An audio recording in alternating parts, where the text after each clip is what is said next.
From the George McCoy at Warren Allen Sports Desk, a Sports Center update on 1080 The Fan. Ryan Buckley with this Sports Center update. First on the Fan on the hardwood tonight. The first four continues in Dayton, Ohio. The first matchup, a battle of 16 seeds, American University and Mount St. Mary's. Winner advances to the East region to play 1-seed Duke on Friday. The Eagles and Mountaineers tip it off at 3:40 on True TV. American favored by 2.5.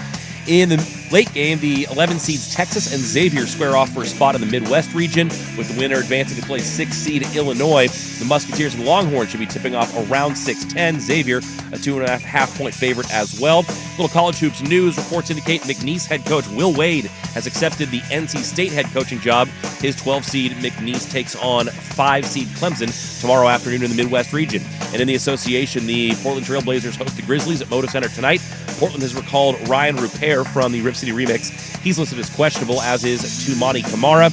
Jeremy Grant is doubtful. DeAndre Ayton, Jabari Walker, Robert Williams are all out. Tip-off is at 7 o'clock. The Blazers are 4.5-point home dogs. More sports scores and stories in 30 minutes. I'm Ryan Buckley, the George McCoy at Warren Allen Sports Desk.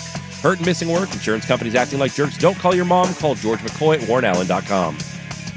The Fan is live on YouTube and Twitch. And now, Window Nation brings you on-demand videos. Watch Window Nation's window into 1080 The Fan.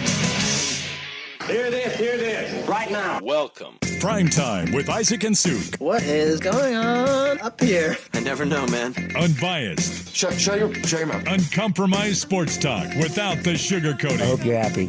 You wasted everyone's life for 30 seconds. Isaac Rupp and Jason Sukanik. Now shut up and let me do my job. The best in sports coverage. This is gonna be great. This is Primetime with Isaac and Suk on 1080 The Fan. Hey, what it do? Oh, hey. What's up? Good Wednesday. It is a good Wednesday. It's no Tuesday, What's going on? but it's an all right. It's an all right Wednesday. It's an all right Wednesday, All right he Wednesday. says. It's the calm before the storm. Yeah, tomorrow we're going up to A. Tomorrow's go time. And yeah, it really is. Yeah. I mean, I can't wait. Well, you can wait. So No, you- I can't. You will. No. You can and you will. I actually refuse to wait. I'm going right now. Just leave the show. Head Well- up there. What was that old commercial? The open for like Black Friday. Although the casino doesn't close, so No. technically you Does could. it? No, casinos don't close. Well, some do.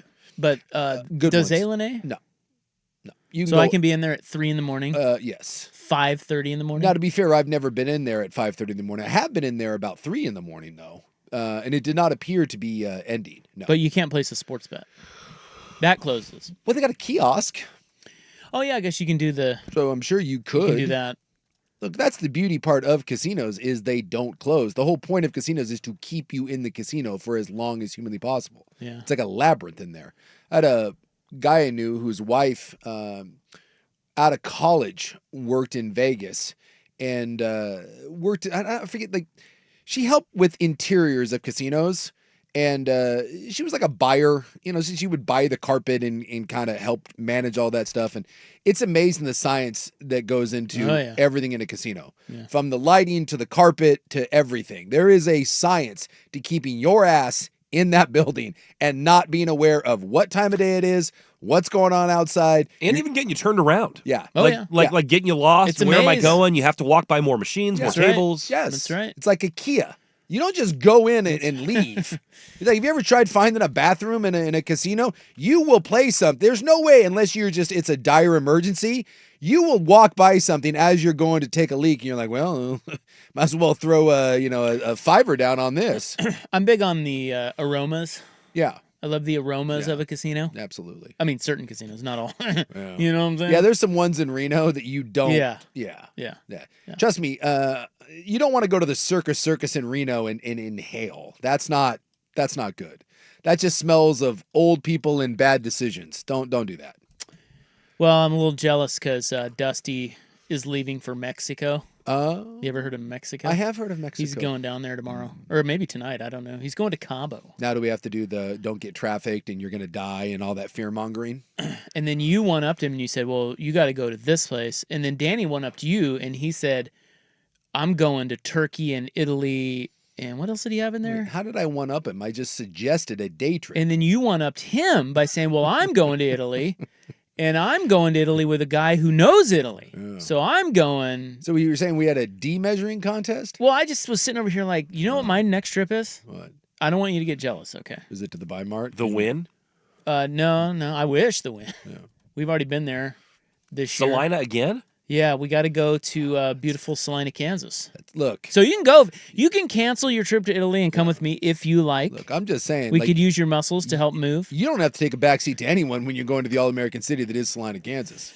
Yeah, we're going out there to get the olds, the great migrate. The olds are coming west. So I was just sitting over here listening to you guys talk about your great trips, and I'm like, oh god. I had two pretty good ones this year because I had a buddy of mine that's turning 40. So he's doing Rome and Italy, and I'm tagging along with that. And then the BTJ turned 40 yesterday, and later in the year, her and her girlfriends are doing Spain and Portugal, and I'm going to piggyback my ass, not to Spain. I'll let them do Spain, and then I'm going to head over and meet them in Portugal. So that's kind of those Jet setting. Yeah, those are two kind of cool ones for me. I try to knock off one or two every year that I haven't been, and I will say that Italy and Portugal too high on the list. Meanwhile, Buckley's just going to boring old Hawaii. Yeah, well, I've already been to Italy and Like a Portugal. mid. Buckley's just like, yeah. I've already been there. You forget, Buck's in his weird old man, I'm not going anyway phase. Buck has lived like 17 lives. He's a dad. He's in dad mode now. Yeah, I he's will in dad tell you, mode. my wife and I are trying to brainstorm our first international trip with the kids. That's very much on the agenda, probably for the fall. You know, RJ, one of our fine listeners. Yeah. He is actually. He texted me this morning. He is en route. That's French.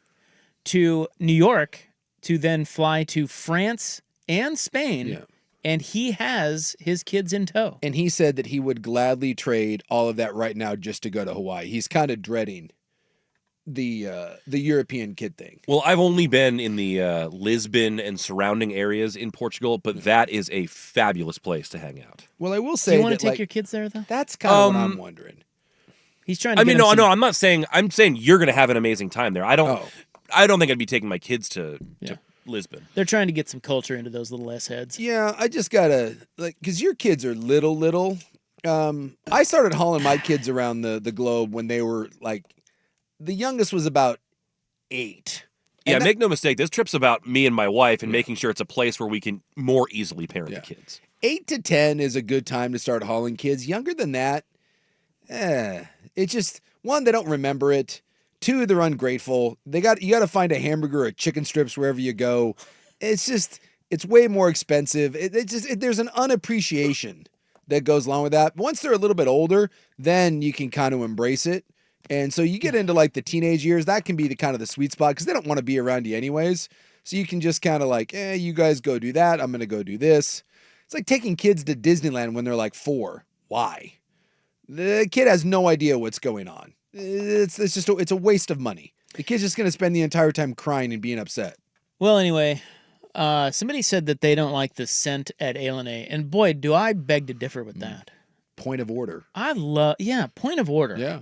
Well, I love the way Alene smells. Well, it still has that new car smell to it. You know, maybe they've done a nice job of keeping it up. Yeah, I mean, look, I don't want to name names, but the other, it's like pure smoke. There's one in particular that's rough. Yeah. And again, not here to throw shade. Yeah. But if you go to the different places to gamble in our fair area here, our dual state area, tell me that Alene isn't significantly nicer than any of them. So come on up and see us. We'll be up there tomorrow. And Friday. With our shows. And, Dirt and Sprague will be up there tomorrow morning. So if you want to make a morning of it. Yeah, pilgrimage. For the early games. I think all the shows all days are going to be except for stupid Dusty. Oh, yeah. He's going to Cabo. That son of a gun. That's why have you noticed he's so tan lately? I'm like, what is this? How are you so tan? He's preparing. He's pre-tanning. Yeah. You can't. I do. You do? I do. Like in the fake bake things? Well, I am, I don't know if you know this, but I'm extremely white. And if I'm going someplace that I know is going to be sunny, why wouldn't I take advantage of the opportunity to not burn myself to a crisp? Yeah, well, it's not my thing. I think it's kind of stupid. You know who's not been pre-tanning for Hawaii? Yeah, see? Haven't done it. Because you're a man. Yeah, get ready. And you know what? I'll also probably come back looking about the same because I'll have SPF 40 on most of the time. Well, Dusty says he gets too loaded. See, he said his wife makes him pre-tan. Yeah. Because he gets so loaded that he'll forget the sunscreen. It's not a bad idea. I mean, I just I 100% am a believer. If you are light skinned, and I actually tan up fairly decent, you got to take advantage, and you just you do like once or twice a week for like 5-6 minutes for like 2-3 weeks leading up to it, and you're gonna prevent that. No one wants to be that bright red lobster. Nothing says dip-ass American traveler like being the bright red guy. You don't want to do that. When I went down to Mexico City last year, me and my buddy, we did one of the ruins tours, where you go out to the pyramids, and it wasn't like a super nice day or anything. And so we all were like wearing, like, we brought like sweatshirts. We were preparing it for it to be somewhat chilly, but it actually ended up being a really nice day. And so we're getting there, we park in the little lot, and then you have to walk like a mile to get to the pyramids, and the sun's out, right? The clouds have parted, and literally every person in that parking lot is either putting on like a long sleeve dry fit with a big sun hat. And the two guys that we had, the two guides who were Mexican, they started putting on sunscreen. So of course I'm like, hey, I don't bring a hat. I was like, can I borrow some of that? The guy's like, absolutely. So I start slathering on the sunscreen. My idiot friend, who by the way is basically translucent, he's a ginger, for God's sakes. Guess what numbnuts decides to do? I'll be fine. Gets out of the car. Oh, no. Short sleeves, no hat, no sunscreen. He's like, how bad can it be? It's only like 59 degrees outside. That's a bad question to ask. Yeah. How bad can it be? Well, I'll tell you how bad it can be. 'Cause Quite bad. You're out there for most of the day. Dude, my man was the color of a tomato when we came back. But I'm just saying, when the Mexican dudes are putting on sunscreen, might be a good idea to slather it up. He should have pre-tanned. At any rate, everybody's ready to party. I mean, look, this show is going to be good because we love Wednesdays. Yes. But tomorrow and Friday, it's on, like Donkey Kong, up there at A&A. I'm going to show you my boobs, so buckle up, and I will show you my boobs. I don't think you will. I don't see why I You wouldn't. want to do a segment topless, do you? Take off your shirt and throw me. I mean, I don't think anybody wants that. Oh, I beg to differ. People have seen the Italian beefcake photo. If you are going to go shirtless, can you please wear the fedora? Yeah, I have 2 of them. Yeah, I'd like to. I've never seen the wrought fedora out in the wild. Here's the problem with fedoras. Yeah. I really I'm only vacation fedora guy, Sure. and it has to be a certain type of vacation. But just taking them is a pain in the ass, and so I never take them. Oh, yeah, because it's, You know what I mean? You can't really pack them. You can't really pack Why don't them. you just wear it on the airplane? Well, you though? can. Because then you're the douche wearing one on the airplane. Well, I don't care about that. It's just a lot. Yeah. It's hard. Yeah. It's hard for I understand. it's hard for an old white guy. The Believe me, plight of an old white man. I've been in not necessarily a fedora, but I've been in a weird hat like decision-making process for like 10 years where I want to be hat guy, can't bring myself to do it. Think about it a lot. Can't bring myself to do it. It's a bold step to become hat guy. Johnny Ludes, Coog Ludes, Yeah. He wears salesman the- extraordinaire, have recently over the last like 2 to 3 months has become hat guy. Yeah, is that a It's like a cabbie hat. Yeah. Yeah, there's a lot of names for that cap. Yeah. Flat cap, cabbie hat, Yeah. driving cap. There's a lot for it. Luke Anderson wears those too. Yeah. But Luke wears one occasionally. I have recently noticed that Johnny Ludes has become full-time cap guy. And you know what? It's his daily. It works. I picture it hanging on a hook right next to the door, and he Yeah. just pops it on and off right when he walks in and out of the door. Yeah. Well, he was a guy, in all fairness, that was struggling with the lettuce up top. It Yeah. was, He still is. I don't know if he was ever comfortable going with the full bald look. Rest in peace. Rest in peace. Ludwig's hair. Yeah, it's not good. And so I appreciate that if you're not willing to go bald, just throw the cap, and it works. I've noticed it recently, and just the other day I gave him, hey, you know what? Cap's looking good. Yeah. Well, anyway, let's get to go on. I'm ready. Who's ready? Me. Blip, blip. Got Roppy Brackets coming up next. Can't wait. Well, we got an angle we got to tell you about. Oh, we got more angles? Yeah. Everybody wants an angle, you know. Oh, absolutely. So we're Well, gonna give it- I found my big angle. I told you about mine yesterday. Yo, I have it written down right down here in my notes. Yeah. Suk said yesterday, quote, ignore it at your own peril. That's right. End quote. Mhm. The stats regarding Duke to the finals. Yes. I have placed several future bets on Elite Eights and Final Fours simply based on that metric. Because I went through and I found the teams that fit that criteria, and then you kind of look through at how many of those have to play the other teams, and kind of went from there. Ignore it at your own peril. No, I found my one angle, and that is how I'm going to enter this tournament. We with have an that angle. one little line. Monday, Tuesday, Wednesday before the tournament starts, it's just us tossing crap against the wall. Yeah, pretty much. Angles-wise, But this is one of your favorite Yeah, angles this is across one- all sports. We have not mentioned this yet, and it's one that has popped up today that we neglected. We haven't talked about this yet, and I don't know why. I don't know. I don't even know what we're talking about, but let's do it. Roppy brackets. That's going to kick off the program next on The Fan.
Little Roppy bracket segment here. How about my North Carolina Tar Heels? Our North Carolina Tar love Heels. it. They won by about 60. I mean, I don't want to like poo all over West Virginia, but I just find it so laughable that the douchey governor made that big show of just, you know, the travesty of justice, and then their coach leaves after 1 year, and then the team that he freaked out about just goes in and drops an historic beatdown on San Diego State. Well, now he can say that San Diego State didn't belong. Exactly. Where's that? Go yell about San Diego State. I didn't hear that. No. Ever. I Nobody didn't hear ever that. said that. No.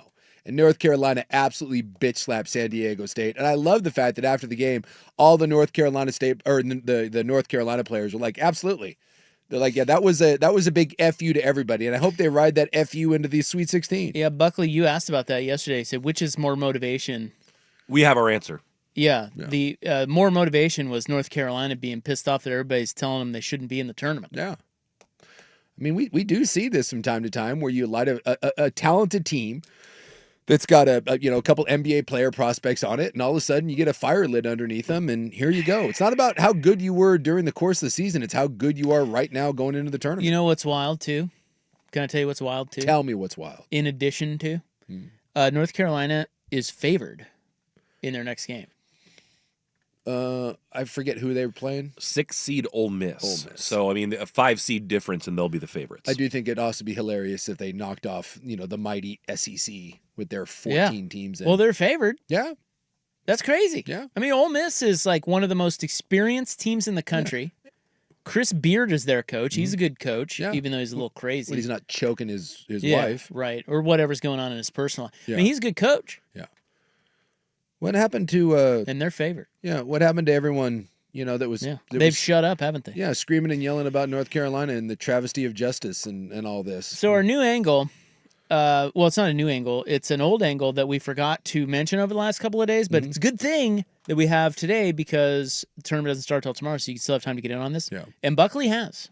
Buckley, he never misses an opportunity to put together a parlay. No.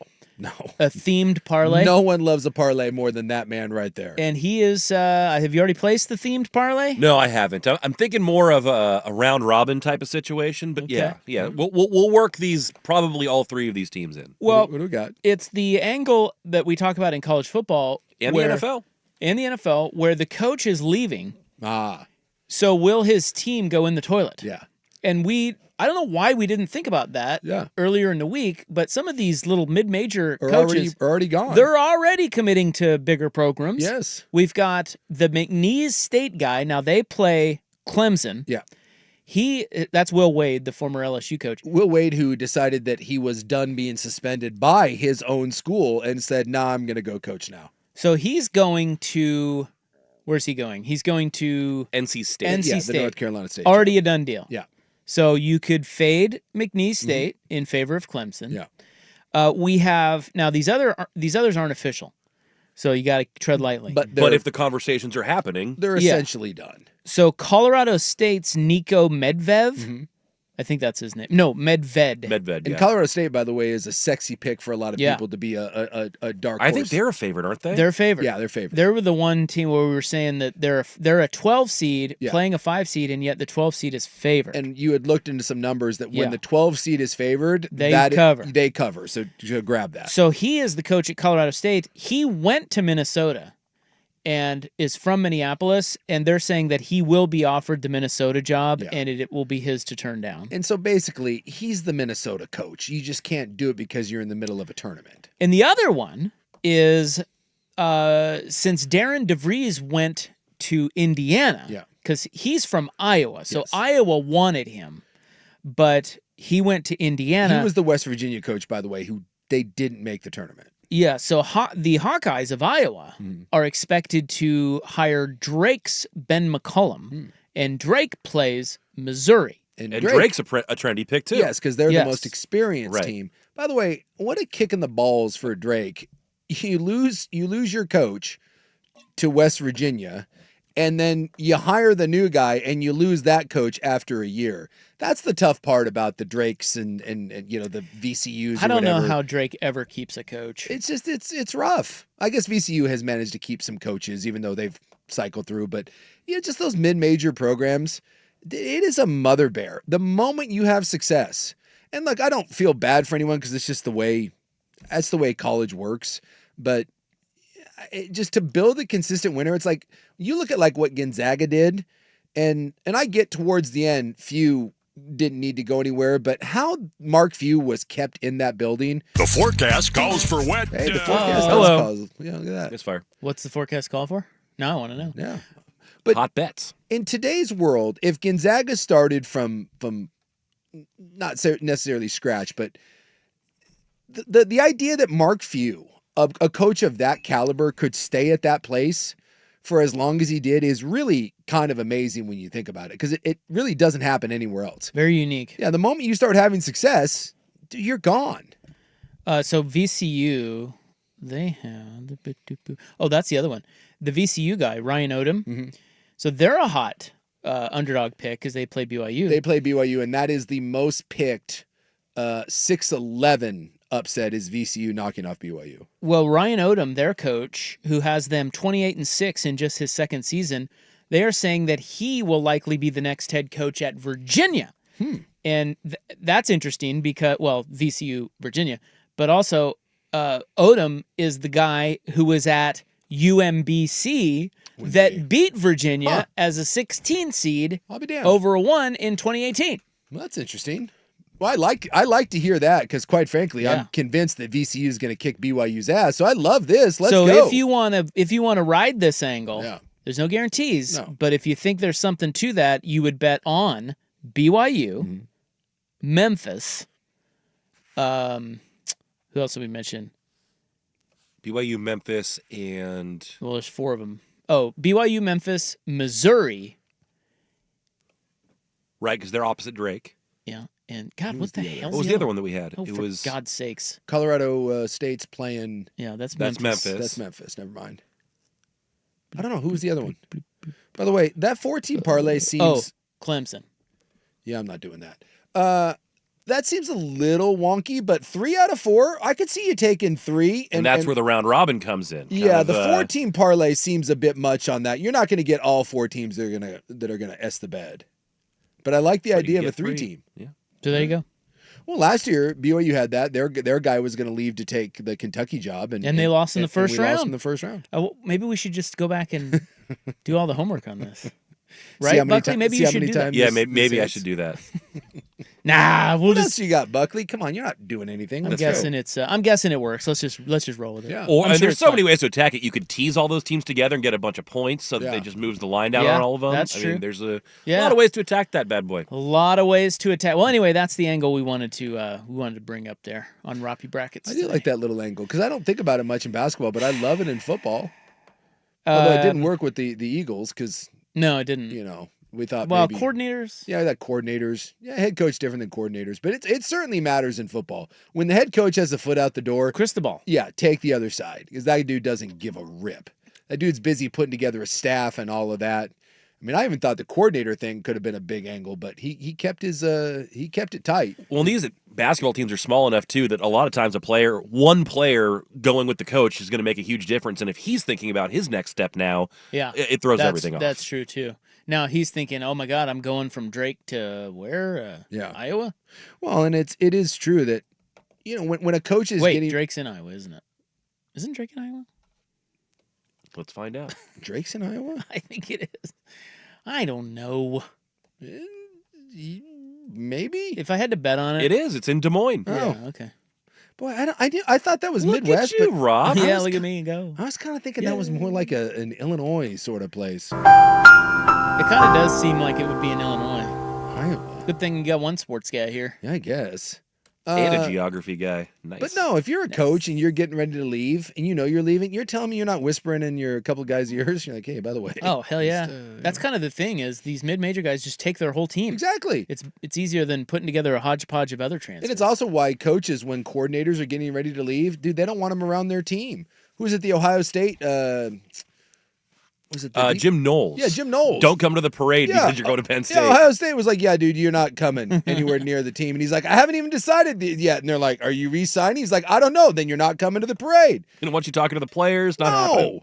You know how paranoid people are nowadays? And by the way, rightfully so. You imagine some dude on the championship parade float and he's talking to some freshman. He's like, hey, just so you know, I got a place for you. And that just happens in every walk of life. It's the Jerry Maguire thing as he's getting thrown out of the office. Who's coming with me? So the only one of those that is actually official is Will Wade is leaving McNeese State. Yeah. So if you think the others may be bullsh, then Yeah. back off of those. But Yeah. but Will Wade is leaving, and they're the team that plays Clemson. And Will Wade is a piece of you know what. Just saying. Is he?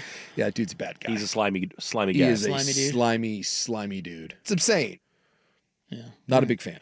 Well, apparently NC State doesn't mind. Well, no. I mean, there's a lot of slimy dudes that do well in the coaching industry. It's like slimy dudes do well in sales. It works. What?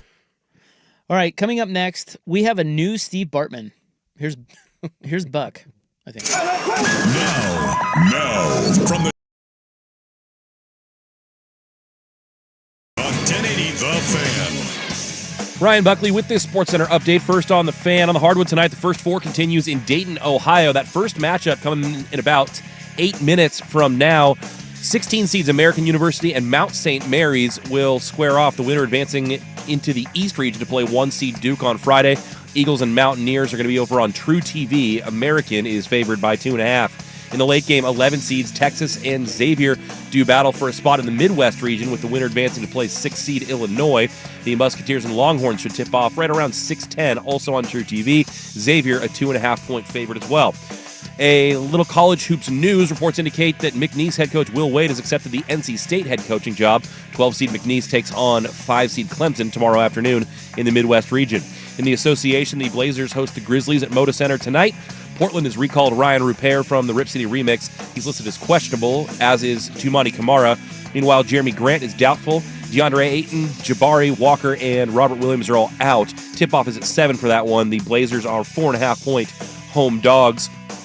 And in the NFL, reports indicate the Vikings will not pursue free agent quarterback Aaron Rodgers and will move forward with J.J. McCarthy as their QB1. On the diamond this morning, the Dodgers completed the sweep of the Cubs in the Tokyo series, beating Chicago 6-3. Shohei Ohtani hitting his first home run of the season. More sports scores and stories in 30 minutes. I'm Ryan Buckley at the George McCoy at Warren Allen Sports Desk. Hurt and missing work? Insurance companies acting like jerks? Don't call your mom. Call George McCoy at warrenallen.com. Tired of getting dinged by subscriptions? We won't send you a bill. Portland's sports leader, 1080 The Fan.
And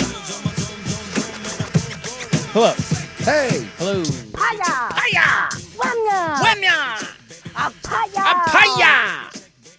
who do you have in the women's good. bracket here? What? Who do you have in Oh. the big women's bracket? I'm gonna take Memphis. Oh wait, that's the men's. I'm gonna take Texas. It is a little off-putting here that they're showing women's highlights, but on the Yeah, they have the men's. They have They're bracket. doing way too much. men's bracket. Oh, on the look left. at you, you sexist pig. No. That's not what I'm saying. That's what I'm you're saying saying. the ESPN graphics people and how they're yeah. formatting this show are doing way too much because Yeah. it is confusing to be flashing graphics for one bracket and talking about a different It bracket. is confusing. Yeah, Yes, if you're talking about the women, you should have the women's bracket up there. The entire screen is the women, and then just Stupids. on the left, I had looked up and I was like, "Wait, Oregon's playing Liberty? Oh, that's the In men's. women's too? Wouldn't Wait, that be something? the Oregon women are in the tournament, They right? are. They are. Yeah. They made it. So By the way, I- has that ever happened where the men and the women played the same team in the same I don't know. like opening round? I don't know. I was looking here. There's a actual bracket printed out in here, Mm-hmm. and I just realized that this is the first time I've actually looked at how the bracket lays out. Men or women? Men, Oh, yeah, not Does women. it change who you think will win the whole thing? No, I don't even know who I think is going to win the whole thing. I just been going by first round bets. Like Sure. I don't Yeah. do a lot of futures and stuff, so I don't know. Who do they say has the easiest path? Because it looks to me on here. People think Auburn has a hard path. Yes, Especially because that game's in, I think, I think Lexington people or were Louisville. saying that Florida had a pretty tasty one because I think the 2 seed is St. John's, and a lot of people don't believe in St. John's. Texas Tech is the 3. I don't remember who the 4 was. See, that doesn't look that easy to me, that side. But Well, I don't know. It's all subjective. It's all subjective, but Florida would have to go through, if chalk holds, right? They would have to get through UConn, who is, I It's know not that easy. Well, no, but the UConn is not what they were. Far from it. But They're they got an a 8 hell of a seed. coach. But that's not the 8 seed you want to run into. No, that's not the 2-time defending champions. And then you'd get Memphis. Okay. And then on the lower half, you would have to deal with either St. No, John's. you'd get Maryland, right? You get Maryland. Yeah. Yeah, I guess Maryland's you'd the get 4. Maryland's And the Maryland's 4. tough. And then on the lower half of it, you'd get some combination of St. John's, Kansas, or Texas Tech, probably. Or Missouri. is Yeah, over Missouri. there. I don't know. That seems kind of difficult. But Well, is there anyone that feels like it's a cakewalk? I feel like, well, again, this is the first time I'm looking at it, but Houston, Clemson's kind of dangerous, but having Duke doesn't look especially tough. it doesn't with Arizona, Oregon, Bama. Bama. Bama, I think, Yeah. is the first Really? one that would give me pause. The There you others, I go. feel like they'd pretty much You're right. handle. It feels like Duke's bracket is. I mean, they should cruise to the Elite Eight. So they have Arizona, Wisconsin, Bama, BYU, Oregon. Yeah, I mean that's Houston's isn't terrible. Houston may have to deal with Gonzaga, who's up and down. That one, odds wise, is the one where the odds makers have that region most up for grabs. Is the Midwest? Yeah. See that one. Now All that the I teams look are at plus it, money in that region to make the Final Four. now that I look at that, I think that's the easiest one, because For Houston, yeah, I mean again, it's all subjective, but Purdue, Illinois, Kentucky, UCLA, Tennessee. Tennessee at the bottom. I mean, Tennessee's. I don't know. I think Houston can suffocate them. and much like the UConn thing, it's kind of annoying to have to potentially get Mark Few and Gonzaga at That's the, true. at the 8th spot. That's a tough 8. You're right. Although Auburn's got a tough 8. Louisville, Creighton. Yep. I'm shocked. And that game's being played in Lexington. I think it's going to be a If home game for Louisville. if they win. But they got to beat Creighton first. Look, I think so. What you're saying is we have now Hey! convinced ourselves that everyone has the easiest and the hardest path That's all right. at once. The It's tournament analysis. is hard. We're getting all this now. Auburn easiest has the easiest road hands down, and then Selection Sunday showed that it was Duke. Hands It's like down. on and on. So, God Hands dang, what do you down, think? Auburn has the easiest. sure, why not? Michigan, Ole Miss. Let's see. Iowa State's in there. Michigan State. I don't know. Who cares? All right. Well, anyway, I've been distracted by the bracket. Back to the question. The women's bracket. I'm going with Texas. Are they in it? Yes, Because they were showing Texas highlights. they were showing Texas. I'm going to go with the highlights. horns. I hate to be a sexist pig, but I will be a sexist pig. Oh, here it comes. Yeah. Oh, dear. Now that we've kind of moved on from the Caitlin Clark white. and the Angel Reese thing and that, I have not watched 1 second 1 second. of NCAA women's Oh. basketball. Me neither. And I will go out on a limb and tell you that I do not plan on watching 1 second of NCAA women's basketball. And that is not a knock on the game. more power to you. The game's grown better than ever. And Paige Beckers and Juju, and I know they have some great players. I don't care. And I don't know why people get mad when you say that you don't care. Why do I have to care about women's basketball? I don't find it particularly entertaining. Who's mad? Well, you say that and everybody immediately starts calling you a sexist pig and like, oh, you're a jerk and, you're crapping on women. I'm not. But if something is not enjoyable for me to watch and I don't find that sport particularly entertaining to watch, I'm not sure why that makes you a bad guy or it makes you sexist. Because, by the way, a lot of times when I'm watching men's college basketball, I don't find that particularly enjoying. So I don't watch a ton of it during the season. But come tournament time, I think it's pretty interesting. Now, I may be open to the idea that there's like UCLA and USC, I know that was a big deal when they played and people talked about it. Maybe if they were to meet at some point and there was a lot of hype around it, maybe I would tune in. But I don't plan on watching any of the women's tournament. I just don't care. And I am interested to see what the numbers are. Because for years and years, no one gave 2 S's at all. Is it right back to pre-Caitlin Clark levels, That's or what I'm is there wondering. some residual from it still? Yeah. That's a good question. Because I feel like it had a moment there that was massive. And it wasn't just Caitlin Clark. Sabrina, and there were some people that kind of helped build that up. And then Caitlin Clark hit, and it was like kaboom, monster. And anything, by the way, Caitlin Clark touches turns to gold. Look at the WNBA ratings when she's on there.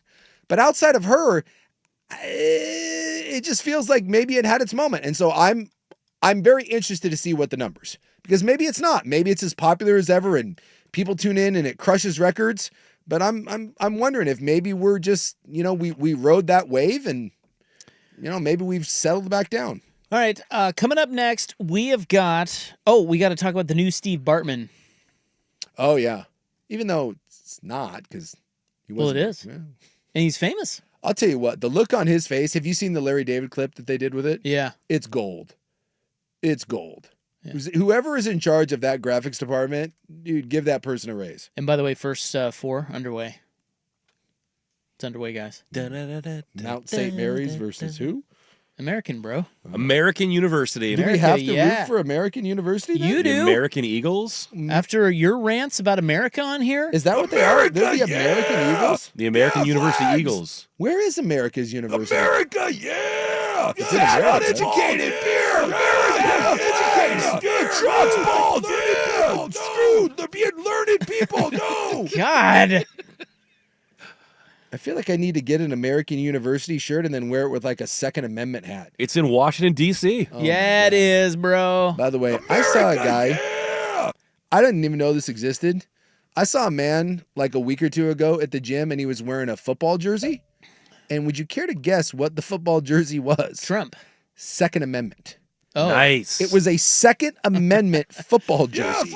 Was the number like 2A? No, the number was just 2. The 2. And then the name on the back. Nice. Was amendment. That's how you own the libs. And then it had like the AR-15 on the sleeves, and then the shoulders were like stars and stripes.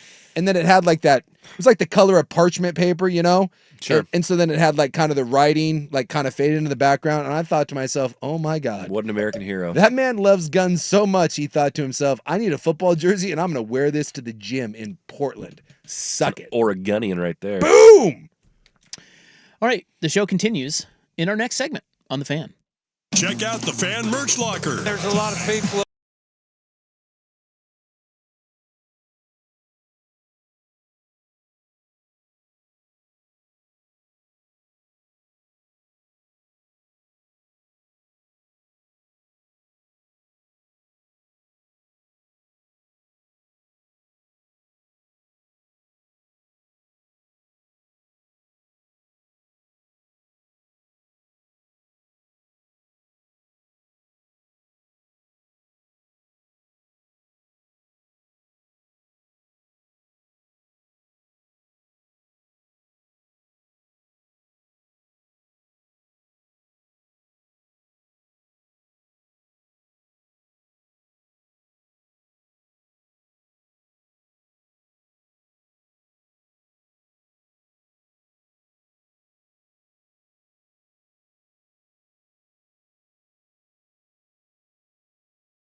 Home run ball hit by Dodger star Shohei Ohtani. Then someone must have gone back because, like, you can see it. There's a bunch of people that are reaching out for it, and it appears that it was a man that, like, it had it right there, like it was in his hands, and then it bounced off of him, and they reviewed it. So if he had the ball, someone went and got it and gave it back to him. Yeah, it sounds like I think Pete Crow Armstrong, who is a Cub, he was down there.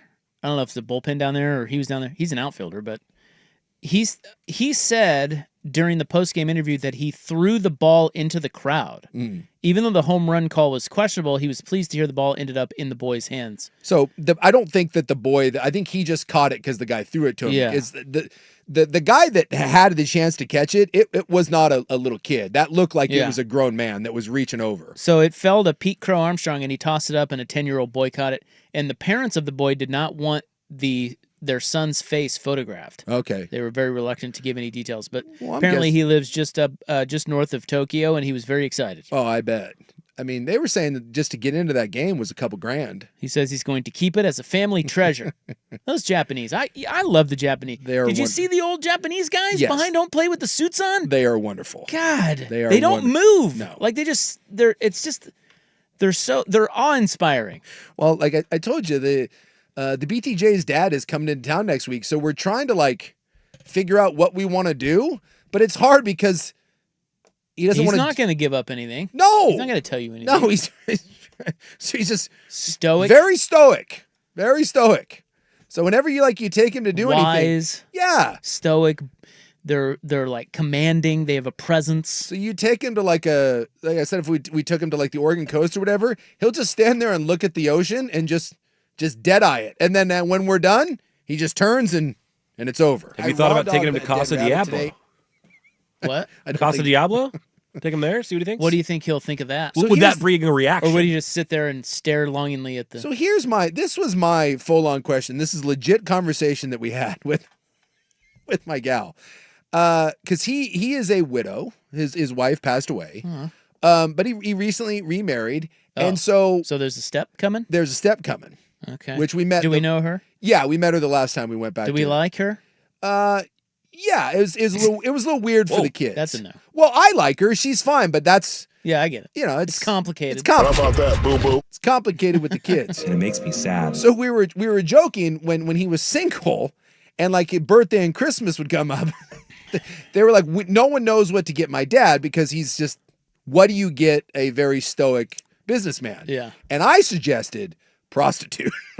I was like, this is the gift that keeps on giving. Yeah. And I was like, what's the one thing that Japanese businessmen love and they're not stoic about?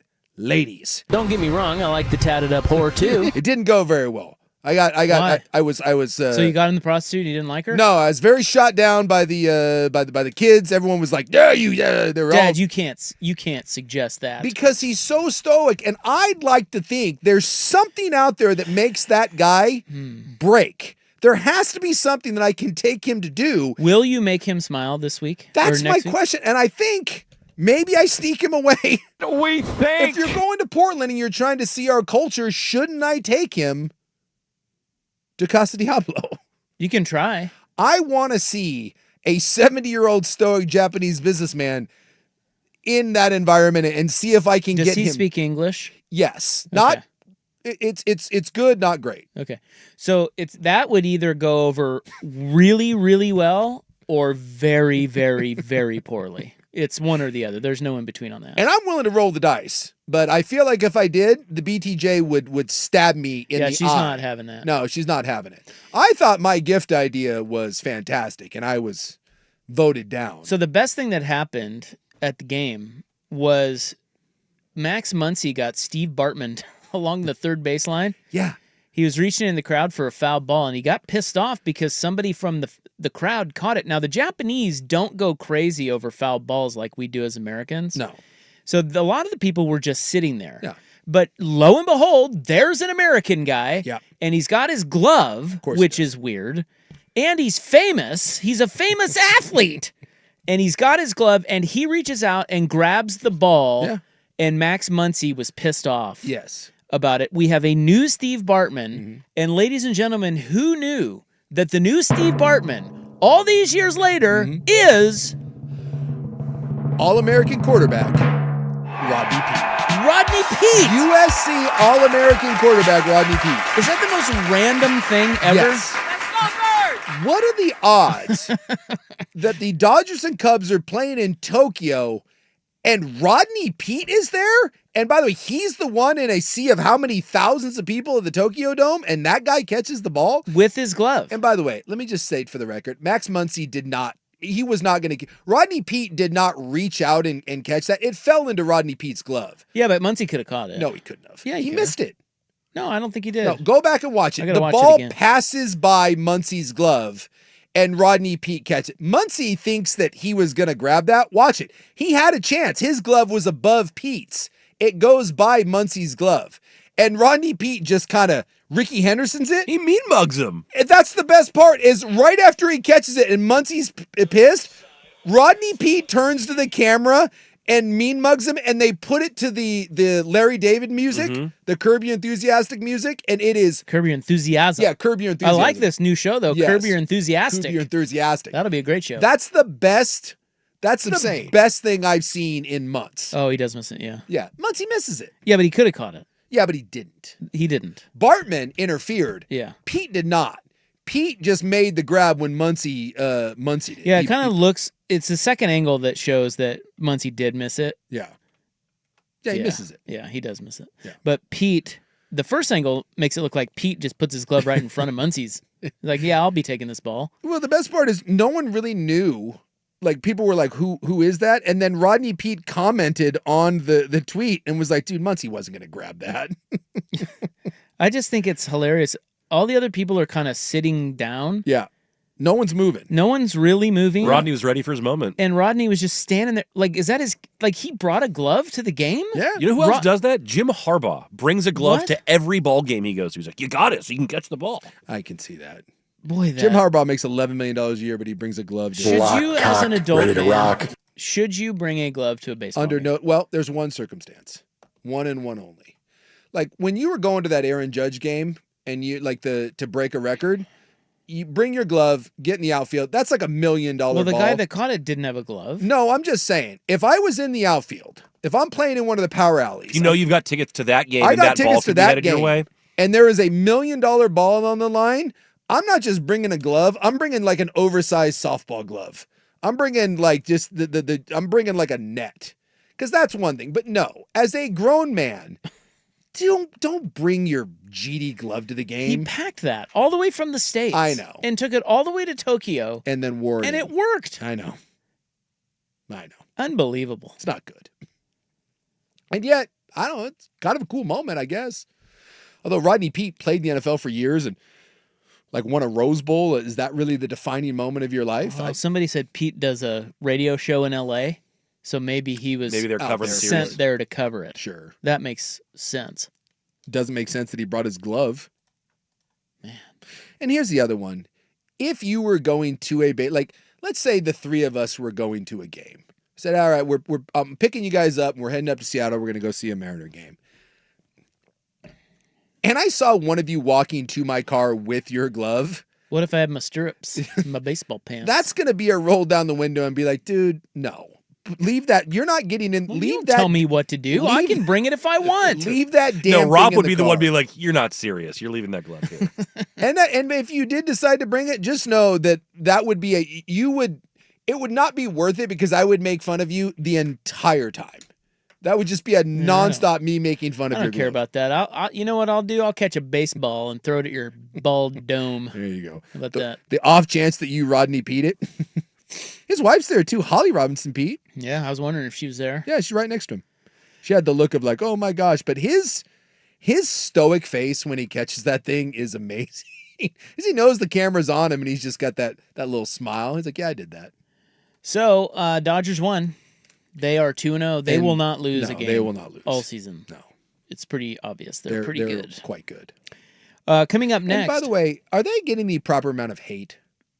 Because I don't really feel they are because Not of yet. the Ohtani thing. Well, They should be getting Death Star levels of hate. Yeah, they should, but we can't when they're in Japan because they have Sasaki, Yamamoto, and Otani. Yeah. So it's a cool moment. Look, Yeah. come on. How is that not feel good? Did you see the selfie that We they can took? hate him for the other 160. Yeah. Did you see the selfie that they all Yeah. took out on the field? I mean, It's dude, awesome. it is a big deal over there. I think it's really cool that they went over there and played, and I think it's cool that Otani hit a home run. I love all of it.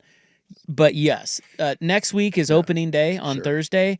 F the Dodgers. Because if this was the Yankees Oh, my and the God. Yankees had assembled this, I mean, I mean, I've been saying this all along. Yeah.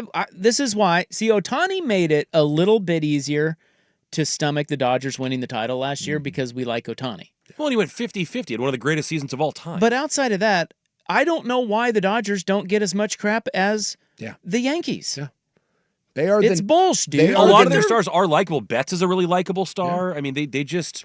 But some of those Yankee teams weren't awful either, but it was the Yankees. Yeah. The Dodgers somehow are escaping the evil empire hate. Not on this program. And their evil empire is more expensive than any empire that's ever been built. Screw them. But they might go 162-0. Well, and that's the thing. I really like Otani. They all suck balls. And can I be honest that I'm terrified that if I decided to hate the Dodgers, I'm afraid that the BTJ would hurt me? But he's gay. I don't think you're allowed to hate a team that Otani is on in my house. I think you get hit with like a frying pan. All right, is it bold turning down Aaron Rodgers for J.J. McCarthy? That's next on The Fan. Hey, what's up? It's Rob, sticking around for the niche.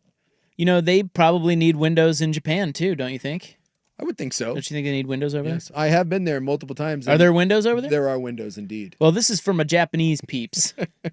This I is don't your think they have, window I don't dad. think they have windows like these. Not like these. Not deals like this. I don't think you can ship them over there, but look, it's worth a shot. This is much ado about I not hate a to say whole lot this, of though, but nothing. if you went over there, they would tell you that their windows are the best because they think that everything they do is the best. Well, not in this instance. Not this. Okay, there's no Window Nation This is over there. American. This is like American excellence. That's right. USA. Window Nation is offering right now 2 windows. Every 2 you buy, you get 2 more free, and you can go 0 interest and 0 payments for 2 years, so you can pay nothing until 2027 if you need windows for your home. We all trust Window Nation. They are the best. 96% customer satisfaction rating. Their installers are all very experienced, and they all come with a lifetime warranty, their windows. So if something happens down the line, they'll come back and replace it for you. It's the most comprehensive lifetime warranty in the biz. 2 ways to schedule a fast, free estimate. With the pros at Window Nation, you can call them at 866-90-NATION, 866-90-NATION, or visit windownation.com. That's windownation.com. Hurry, this offer ends soon, and tell them you heard it from your Japanese window daddy. Window. I'm Jim Rodriguez, here to help you beat the books with the BetMGM Network. Memphis is a 2-point underdog ahead of its Friday matchup against Colorado State, and bettors should take advantage of this line. The Tigers knocked off Missouri, UConn, Michigan State, and Clemson en route to a 30-5 season and have enough cover against a streaking Rams team that's won 10 straight since losing to Utah State.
the George McCoy at Warren Allen Sports Desk. A Sports Center update on 1080 The Fan. Ryan Buckley with this Sports Center update. First on The Fan, March Madness underway once again. The first four continuing this evening in Dayton, Ohio. First matchup, a battle of 16 seeds, American University and Mount St. Mary's. Right now it's Mount St. Mary's with a 28-25 lead at the 8-minute-to-go timeout in the first half. In the late game, you'll get 11 seeds Texas and Xavier squaring off for a spot in the Midwest region, with the winner advancing to play 6th seed Illinois. The Musketeers and Longhorns should tip off around 6:10. Xavier, a 2.5-point favorite. Some college hoops news. Reports indicate that McNeese head coach Will Wade has accepted the NC State head coaching job. His team takes on number 5 seed Clemson in tomorrow afternoon's Midwest region action. In the association, the Blazers host the Grizzlies at Moda Center tonight. Portland has recalled Ryan Rupert from the Rip City Remix. Rupert is listed as questionable, as is Tumani Kamara, while Jeremy Grant is doubtful, and DeAndre Ayton, Jabari Walker, and Robert Williams are all out. Tip-off is at 7 o'clock. The Blazers are 4.5-point home dogs. And in NFL news, we'll talk about it coming up next. Reports indicate the Vikings will not pursue free agent quarterback Aaron Rodgers and will move forward with J.J. McCarthy as their QB1. More sports scores and stories in 30 minutes. I'm Ryan Buckley at the George McCoy at Warren Allen Sports Desk. Hurt and missing work, insurance companies acting like jerks. Don't call your mom. Call George McCoy at warrenallen.com. The ultimate basketball party, Fan Madness, is back. March 20th and 21st at the Stadium Sports Bar at A&A Sportsbook. More info at 1080thefan.com. If you can find the time to explore the mind of a stripper, then you can find the time to spend with your actual family. Primetime with Isaac and Sue. Damn! What they on? All steroids and no carbs? Them some thick-ass kids. This is Primetime. We're not like you. We're grown-ups. Your source for the best in local, regional, and national sports. Oh, my goodness! Here are Isaac Ropp and Jason Sakanik with Primetime on 1080 The Fan. All right, nice to have you along. It really is. Well, my. It's Wednesday program. Our American Eagles are losing to Mount St. Mary's 28-25 in the first four. This is unacceptable. But I have no doubt they'll pull it out like Americans always do. Absolutely. America, yeah! And if not, we'll just protest and sue. That's right. Yeah. That's right. Look, American University is going on to the next round. Who does this winner get?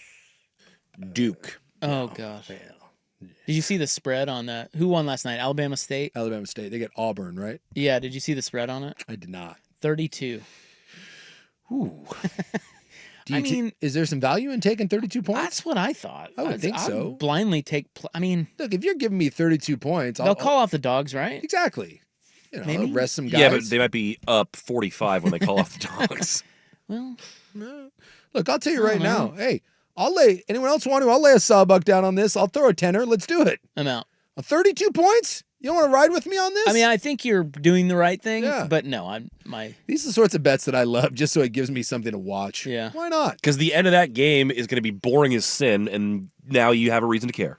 Dude, all of a sudden it's a 29-point game or it's a 35-point game going down. But to you, it's a 1-point game. What if it's an 11-point game and you're just sitting there like, God, easiest bet I've ever made. Right. $10 in my pocket. Let's go. Boom. So I've got one quick follow-up. Yeah, we might owe an apology. Well, listen, I feel like Rodney Peete, the more we talk about and find out the information about his Steve Bartman moment in Tokyo, he is looking less and less like a villain here. Mm-hmm. One, we're like, what the hell are you even doing there? Well, apparently he hosts a show in L.A. That makes sense. They probably sent him there. And he's got his Dodgers gear on. Two, why are you bringing your glove all the way to Tokyo? That's the big part for me. And three, why are you, leaning out to steal the ball from Muncie? Well, he didn't steal the ball from Muncie. Muncie missed the ball. Yep. So it was fair game, and it was in the stands. It wasn't like he was reaching out onto the field. But on the second question, why are you bringing your glove? According to Holly Robinson Pete, who was there with him, as you said, she has already posted to social media. She said, no, be clear, he did not bring a glove with him, and it didn't even fit. They provided the glove and helmet at Tokyo Dome for that section because of all the foul balls. Now, it seemed a little suspect when someone texted in to the program about that, and I went Zapruder film, and I saw no helmets in that section. No. And I saw one other glove in that clip. And so I started doing the, really? But Holly Robinson Pete did tweet out a photo of her and her hubby with the ball, and she's wearing the helmet. Wearing a helmet. Yep. Now, I don't believe she brought that helmet. So is it possible that they handed out helmets and gloves and just no one really used them? Yeah, I think that's right. Because when you look at the clip, nobody's even going after the ball. No, and other than him. There's like one other glove. Like even none of the kids have the gloves on. So is it possible he just sat there, saw the ball coming, and was like, "Let me slip this bad boy on right here," and reached out and grabbed it? Yeah, and it does look like it doesn't really fit in very well. You can see the. So I do think at this point, Rodney Pete's off the hook. The evidence is clear that Rodney Pete is not guilty of being a douchey fan. You should have done one of your Tracy Morgan pre-retractions. Right, I should have apologized right off the top. Just in case you were wrong. Well, I have to apologize now. We were wrong. We were wrong. About Rod. Yeah. By the way, this white guy for American. Yeah. He can't stop hurting his knee. He's kind of acting like a little bitch. Yeah. He here's another thing that he did that's controversial. Were you about to retract this statement when we find out he blew out his knee? Well, no, I think he did. He's been like he did blow out. He's his been knee. ailing for like this entire game. Oh, there's his mom crying. Okay, yeah, I'm the jerk now. Mom's That's crying. so sad. He has hurt that knee 5 times in this game. There's Claude Z. Eagle giving him a hand. So he just keeps coming back. Oh, Every time I'm all right. Now he's I'm walking. Now I'm ready to call him out because he was doing the arms around his buddies, carrying him off, and now that Now he's he's out of walking. camera view, he's walking just fine. He'll be back in the game in 5 minutes. Oh boy! But when he was on the ground writhing in pain for the 5th time, he reached out and grabbed the hand of the like he grabbed the man's hand, like lace him up, you little bitch. like Let's go. Taster's choice moment there. It's like, well, I mean, you want some comfort in that moment. Yeah, so that's what I thought. I'm like, oh my god, this is going to be really bad. He knows it's bad. He needs a handhold. They look fine, and now he's jogging it off. Maybe he realizes that Mount St. Mary's is too much to overcome, even for Team America World Police. The Mount? All right, well now... Yeah, it says Mount St. Mary's. The right? Mount. Yeah, they call themselves the Mount. They're the Mount. They're the Mount? Yeah, it's the Mount St. Mary's Mount? It's like, I don't know, it's like Portland calling themselves Rip City or something. They're like, oh, we're the Mount. But they have a mascot. Their mascot? I don't know what their mascot's called. Do you know what state they're from? Do you guys know? Is it New York? Mm-mm. Somewhere on somewhere on the eastern seaboard. Yeah, they're East Coast. I don't know, like give me like a Virginia, one of the Carolinas maybe. They're in Maryland. Okay. Emmitsburg, Maryland. You ever been to Emmitsburg, Maryland? Can't say I've been. Haven't spent a lot of time in Maryland. Yeah, outside of Baltimore. Baltimore's the only place I've been. Have you been to Maryland? No, Baltimore, and that's it. Is there really a reason to go to any place in Maryland outside of Baltimore? That's a great question. The Mount St. Mary's mascot is Emmett S. Berg, the Mountaineer. Oh, so the Mount St. Emmett, Mary. because it's in Emmitsburg. So they call him Emmett S. Berg.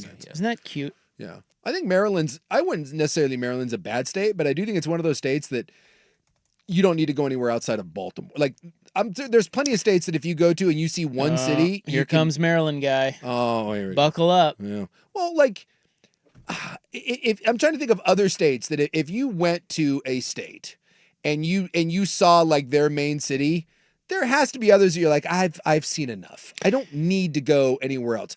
No offense, but I've been to New Mexico several times and I've seen Albuquerque. I don't feel like I need to see the rest of New Mexico. Las Cruces? Nah, I'm good. Truth or consequences? I'm all right. Baltimore is listed number 8 on the best places in Maryland. This is from U.S. News and World Report. Number 1 is Ocean City. So, Ocean City? Yeah, Ocean City, Maryland. The beach. Yeah. I got beaches lots of places. Quintessential family vacation destination, it says. 10-mile long beach with gentle waves. That's where we got 10 miles. That's the big one. Okay, I'm all right. Yeah. I'm good. Impressive boardwalk. Lots of amenities. Yeah, give me Baltimore. Fentanyl, it says. Yeah, there you go.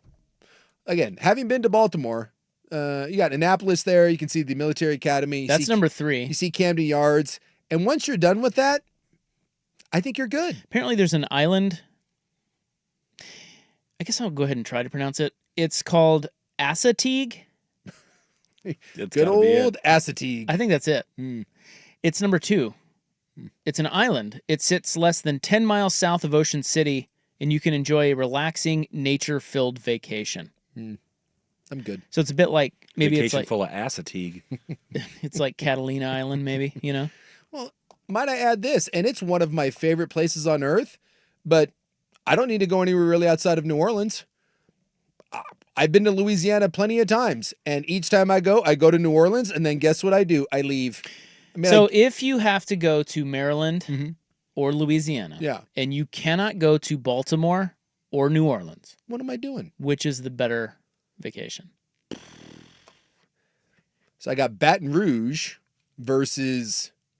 There's probably other coastal towns down there. Shreveport. Yeah. Shreveport. There you go. Shreveport, It's a port. Let me ask you this: can I see an LSU football game? Yeah, because it's Baton not, Rouge. Yeah, because it's not in New Orleans. So, but I'm going there, but it's during LSU football season. You can go whenever you want. I'm saying you can't go to New Orleans. You can't go to Baltimore. You have to choose Maryland or Louisiana. Where are you going? That means you're passing on Maryland football season? But they're in. Where are they? Where do they play? Is that in Baltimore? Ooh, I don't think they're in Baltimore. Geography by Robin. I hate to say it. I think I'm going to Maryland. I might take Maryland too. They're in College Park, Maryland, so that gives us absolutely nothing. Well, there's a lot of places in Louisiana that aren't. Yeah, no, it's not good. It's not good. It's not good. Love New Orleans. You venture outside of it, you do it. You keep doing it, you're gonna have problems. It's not the best. It's not the best. Yeah, College Park is north of D.C. Yeah. You do it anymore, you're gonna have problems. Yeah, I just think those are both places that you go to the city and you just stay there. You don't really go anywhere else. You don't venture outside of it. It's just right there. Good. And then like Western Maryland, like what even happens out there? I don't know. Do you think? Nothing good. Have you looked? I mean, I've never really studied Maryland much until right now. Yeah. Which is horrible, but I haven't. Yeah. And now I'm looking way out west of Baltimore, out by the. I mean, you go inland, it's always Thunderdome. What does Eastern Washington, Eastern Oregon, Eastern California give you? It just you go east, and it just kind of gets. No, this to be is a type west of way. because you go east. No, I'm saying from that coast. Yes, Yeah, go but inland. if you go west from Baltimore, north and west, dude, you are in. I mean, well, my banjos are playing out there. So my gal, one of her big, she's in plywood, big plywood company, and they have one of their ports in Baltimore.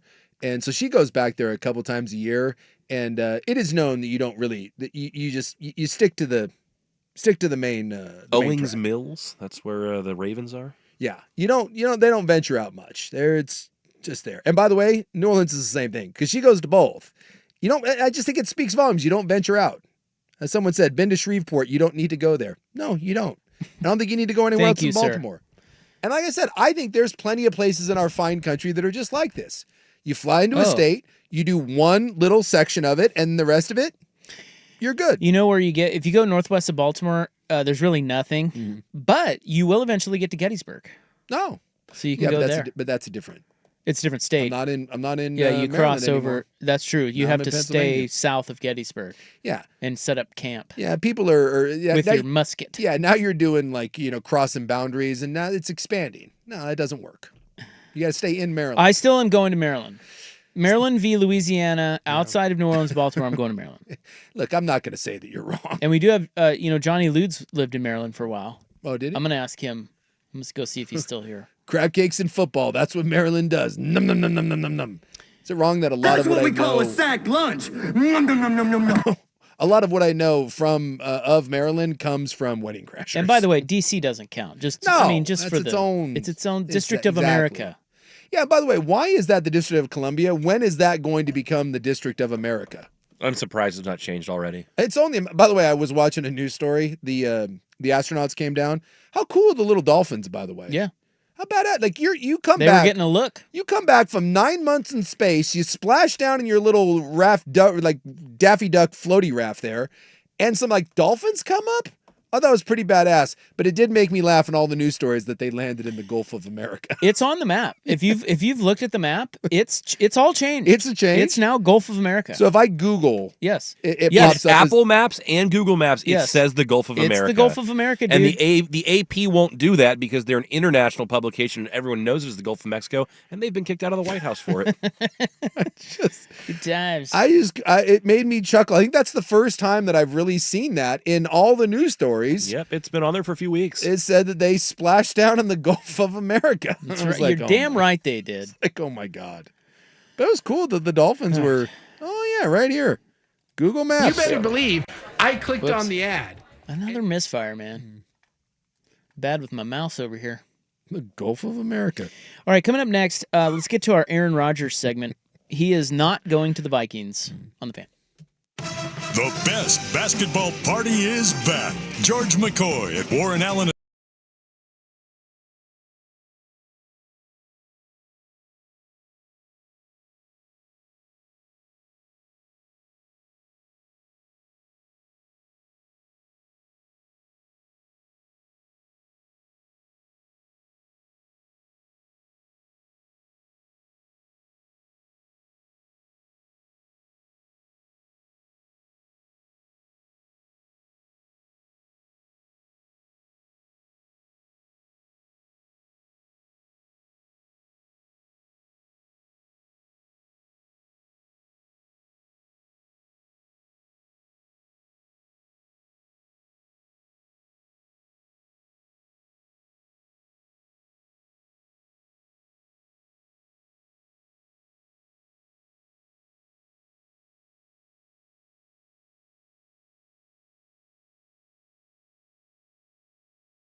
flabbergasted by that.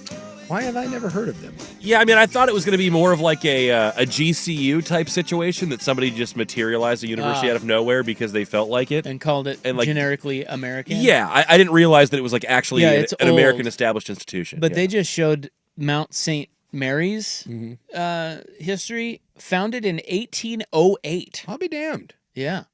By the way, going to American University, not cheap.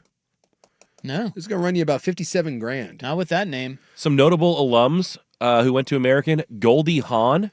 Okay. Also had the Wolf of Wall Street himself, Jordan Belfort. How do we think Goldie Hawn's doing?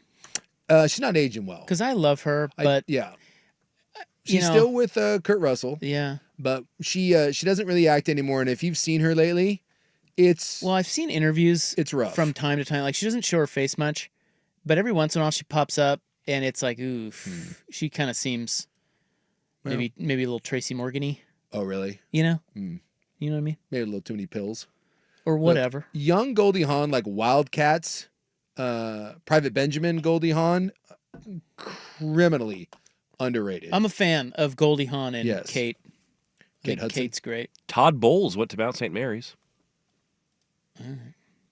Well, Aaron Rodgers is not going to be a Viking. Nope. They said that they're just going to stick with McCarthy, although they did say they're going to try to find a veteran. Yeah, there was definitely some talk that even with the Rodgers thing, they weren't necessarily guaranteeing Rodgers the job, but they wanted a veteran presence, which didn't make any sense to me because I don't know if you could have a worse veteran presence in your locker room for your team, and especially your own quarterback, than Aaron Rodgers. Well, maybe that's why they moved on. Yeah, they said they were kicking the tires on it because it wasn't Aaron Rodgers that said no. That was Minnesota. Oh, that said, no, Minnesota we're gonna was, move on. that's what they were waiting on. They were waiting on Minnesota to ask her to get off the pot. Yeah. And they did with, and they're going with McCarthy, which I think is, I mean, it's like, boy, they must really like him. Well, and if you look at their financial situation, this was all gearing up for this. When you look at the amount of money that they have spent, this was all done for the sake of having a cheap quarterback. The other one, too, is we don't know what Aaron Rodgers' financial demands were going to be. It's this idea, who was it? Someone the other day floated out some dumbass idea about trading for Justin Herbert. Who was this? I forget. One of the national donkeys was talking about that Jim Harbaugh. Oh, in fact, it was with Minnesota. That's what it was. Someone was saying that Jim Harbaugh loves J.J. McCarthy so much that they were saying that the Chargers should make an effort to trade Justin Herbert to Minnesota, that Harbaugh would rather have J.J. McCarthy. Which, okay. Again, it's just the dumbest thing. But again, Who said this? Oh, one of the national dip-esses. I forget who it was. People were talking about it on the shows. And you can't just take Justin Herbert and his $50 million salary and dump it into a place like Minnesota, whose roster is already loaded for bear. It's not the way that works. So if Minnesota wanted to bring in a veteran quarterback, they had to be someone on a fairly reasonable deal. And we also don't know what Aaron Rodgers wants from a financial demand standpoint. But, I mean, everything that Minnesota is doing is set up around the cheap quarterback. Aaron Rodgers is a little bitch. So this was the plan all along, which is ultimately why Sam Darnold didn't come back. They would have loved for Sam Darnold to come back, but what did Sam Darnold get out of Seattle? That's not what Minnesota was willing to pay. Because, again, this was all based on the cheap quarterback. So come hell or high water, here comes J.J. McCarthy. All right. This is why you drafted him. All and right. there are people talking about the knee. Dude, the guy had a meniscus tear, for God's sakes. He's been out for an entire year. If that knee isn't ready to go, I don't know what to tell you. That's like the most ridiculous thing I've heard is when people say, is his knee going to be ready to go? It's not act like he blew out like 4 ligaments in his knee, had a meniscus tear, for God's sakes. I don't know that fans really know the difference between when you say a meniscus or ACL. Well, this is like actually somewhat intelligent football people, or at least talk radio hosts that are talking about that. And every time someone brings it up, it's a big old fat eye roll. Look, for better or worse, when you draft a quarterback like that in the first round, high up, dude, he's not sitting for 2 or 3 years. And you're not committing to Sam Darnold for multiple years and giving that guy $30+ million. And I'm glad they didn't do the weird Aaron Rodgers thing. And so now you turn it over to McCarthy and you hope that the infrastructure is there in place and that you hit your home run with your rookie quarterback. It's still the easiest way to win in this league is a rookie quarterback on a rookie deal. So Rodgers to the Steelers? I would assume that that's the next. I mean, it sounds like it's either the Giants or the Steelers, and both of them were kind of him and Han. on it. I mean, if insane. If the Steelers wanted Russell Wilson, they would have already brought back Russell Wilson. There's really not another option for the Steelers. The Giants have already brought in Joe Flacco and Russell Wilson, for God's sakes. There's not another option. Whoever Aaron Rodgers chooses, the other side, I mean, you're literally talking about either Joe Flacco, Russell Wilson, or Mr. Unlimited being your starting quarterback. Yeah, you just go with Russ. Yeah. I mean that's he's just dirt cheap at this point. It's bad. And then I think ultimately, I still think someone's going to try to make a move for Cousins at some point. It just doesn't. I'd be very interested to see if, as this thing goes along, if someone doesn't try to pry away Kirk Cousins, because he's going to sit down in Atlanta and cost them a bunch of money. All right. Do you like quilts? No, not really. Why not? Well, I find Who doesn't like quilts? Well, a quilt, I find that to be kind of heavy and scratchy. I'm more of a throw guy. All right. I've got quilt news. And there is a brand new Portland operation that is listed among Time's world's greatest places. I'm intrigued. Is it our studio? You should be intrigued. Yes. And no, it is not our studio. People come in here and just blown away. They're like, oh my God, this is where you guys work every day. Can't believe it. That's next. Here's Buck. Now, from the George McCoy at Warren Allen Sports Desk, a Sports Center update on 1080 The Fan. Ryan Buckley with this Sports Center update. First on the Fan. March Madness continues this evening with the first four in Dayton, Ohio. Right now, 16 seeds Mount St. Mary's and American University are at halftime. Mount St. Mary's leading that one 48-38 with the winner advancing to play Duke in the East region. Coming up in the late game, it's 11 seeds Texas and Xavier squaring off for a spot in the Midwest region with the winner advancing to play 6th seed Illinois. That one will tip around 6-10. Xavier a 2.5-point favorite. Some college hoops news. Reports indicate McNeese head coach Will Wade has accepted the NC State head coaching job. 12-seed McNeese State takes on 5-seed Clemson tomorrow afternoon in the Midwest region. In the NBA, the Blazers are back at it tonight. They host the Grizzlies at Moda Center. Portland's going to be short-handed again. No DeAndre Ayton, Jabari Walker, or Robert Williams. Meanwhile, Jabari Grant is doubtful. Tumani Kamara and Ryan Rupert are questionable. Tip-off for that one at 7 o'clock. Blazers 4.5-point home dogs. And in NFL news, reports indicate the Vikings will not pursue free agent quarterback Aaron Rodgers and will move forward with J.J. McCarthy as their QB1. More sports scores and stories in 30 minutes. I'm Ryan Buckley at the George McCoy at Warren Allen Sports Desk. Hurt and missing work, insurance companies acting like jerks. Don't call your mom. Call George McCoy at warrenallen.com. Jump back to earlier parts of your favorite fan shows on the Odyssey app. The only way to rewind Portland's sports leader, 1080 The Fan. Well, we've all been injured. You know, it sucks. Yeah, it's no fun. You know? I mean, some of us get hit in the head with a foul ball. And, others, maybe you get your foot run over. I mean, you don't know. But if it's someone else's fault, you should sue their ass. Or you should at least, when you are injured, you should ask yourself, do I need to contact someone? And as the wonderful Donikin once told us, if you're wondering, do you need some help, you should call because it's risk-free. That's right, Donikin. That's short for Ken and Donnie. They are they're like a wonder twin tag team. They have superpowers. Oh yeah, remember they touched the rings together, and like one could be an animal and one could be like a bucket of water. Water, yeah. But in this case, they just turn into two people that'll kick the hell out of the other side. They are personal injury attorneys. They are here, and they are here for you. You do not have to pay them. Their consultations are always free, so there's no risk in calling them to see whether they can help you. But then they don't get paid any U.S. monies until they win your case for you. Well, to be fair, they don't get paid. So, you don't have to pay them in like Deutsche either. Like, they don't require some sort of German franc up front. I mean, there is no.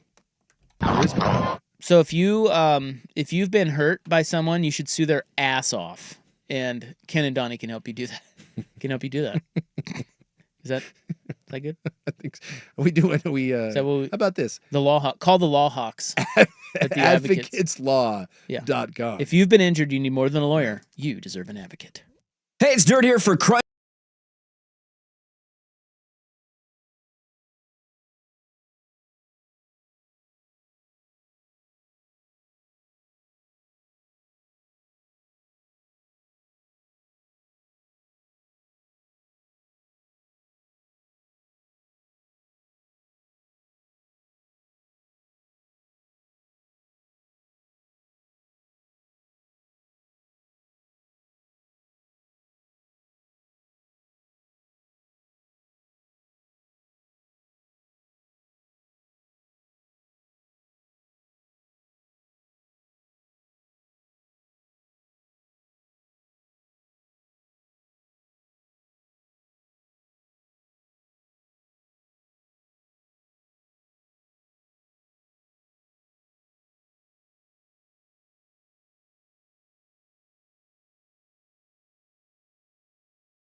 on 1080 The Fan. Yeah, so somebody mentioned that we've got Goldie Hawn follow-up here. Was asking how she was doing. Somebody mentioned she was on the Oscars this year as a presenter. I didn't see that. I didn't see any of the Oscars. I watched some of it, but apparently she was on there, and I then Googled that, and the YouTube video pops up. Why Goldie Hawn's Oscars 2025 appearance has everyone worried. And I'm not going to watch that. I just prefer to remember Goldie Hawn for... I don't know, like, at least from I haven't seen the video, but I'm looking here at, she's on the red carpet with her husband, and look, she looks better than... she looks fine, but apparently she was stammering, and she couldn't read the card, and she was blaming it on cataracts, Tracy Morgan style. Well, she is 80 years old, for God's sake. Is she 80 now? She's 80. Wow. She looks good for 80. Yeah. But... well, she turns 80 this year. She's 79. She's just, I mean, look, I want to remember old Goldie Hawn. Yeah. She's not aging like Dame Julie Andrews, okay? No. And that's tough, because I do think in Hollywood some people age so well that that's the standard that we hold them to. And, dude, if your wife looks like that when she's 80 years old, you should feel very, very grateful. It is March 19, 2025. It is time for In the News. I am your noted newsman. Hello. Thank you so much, ladies and gentlemen. Please be seated. Today is National Backyard Day. I do love my backyard. It is also Teenage Mutant Ninja Turtles Day. Yes! Were you a big... That was my number one as a kid. Yeah, big time Turtles fan. Yeah. Saw the movies in the theater and all that. I like turtles. Who's your favorite? Leonardo. He was the leader. He had the cool swords. One, right? Yeah. With the swords? Blue with the swords, yeah. I didn't have enough... I didn't have any time for Michelangelo's pizza shenanigans or Raphael's attitude, and Donatello's kind of a dork, so I was a Leonardo guy. I spent a lot of time at Wonderland, the Nickelcade, playing the four-person Turtles in Time Turtle game. Yeah, that game was great. Yep, game was great. Well, you said you didn't love quilts. What is the freaking Panthers doing? Another misfire. I feel like the quilt is an old person, like that's a grandma thing. I think we moved on to better blankets. Well, I just wanted to let you know that the Amboy Quilt Show is this weekend. Oh my God! At the North Clark Historical Museum. I can't believe I'm gonna miss it. I'm sorry, I'm busy this weekend. They will have demonstrations on sewing bindings and handmade quilt viewings. So I just wanted to, look, in the news. Yeah. Can I tell you, having been to Amboy several times, very important. I think this quilt show is probably the biggest thing to happen to Amboy in quite some time. Do they run drugs through quilts? Do you think? I suppose you could, right? Like the only time I remember a quilt, like when my dad passed away, we took all of his old like shirts and stuff and we made a quilt out of them for my mom. That's cool. Right? Is it going to be at the Amboy Quilt Show? I probably could. Why don't you get a booth? There's a lot of random things there. People are like, who's Robert N. Brown and why? Why did he have this many random like San Jose Shark t-shirts? So Amboy is up there north of La Center, right? Yes. Isn't that where that is? Yeah, it's like by Longview? No, it's not that way. It's if you headed east from La Center.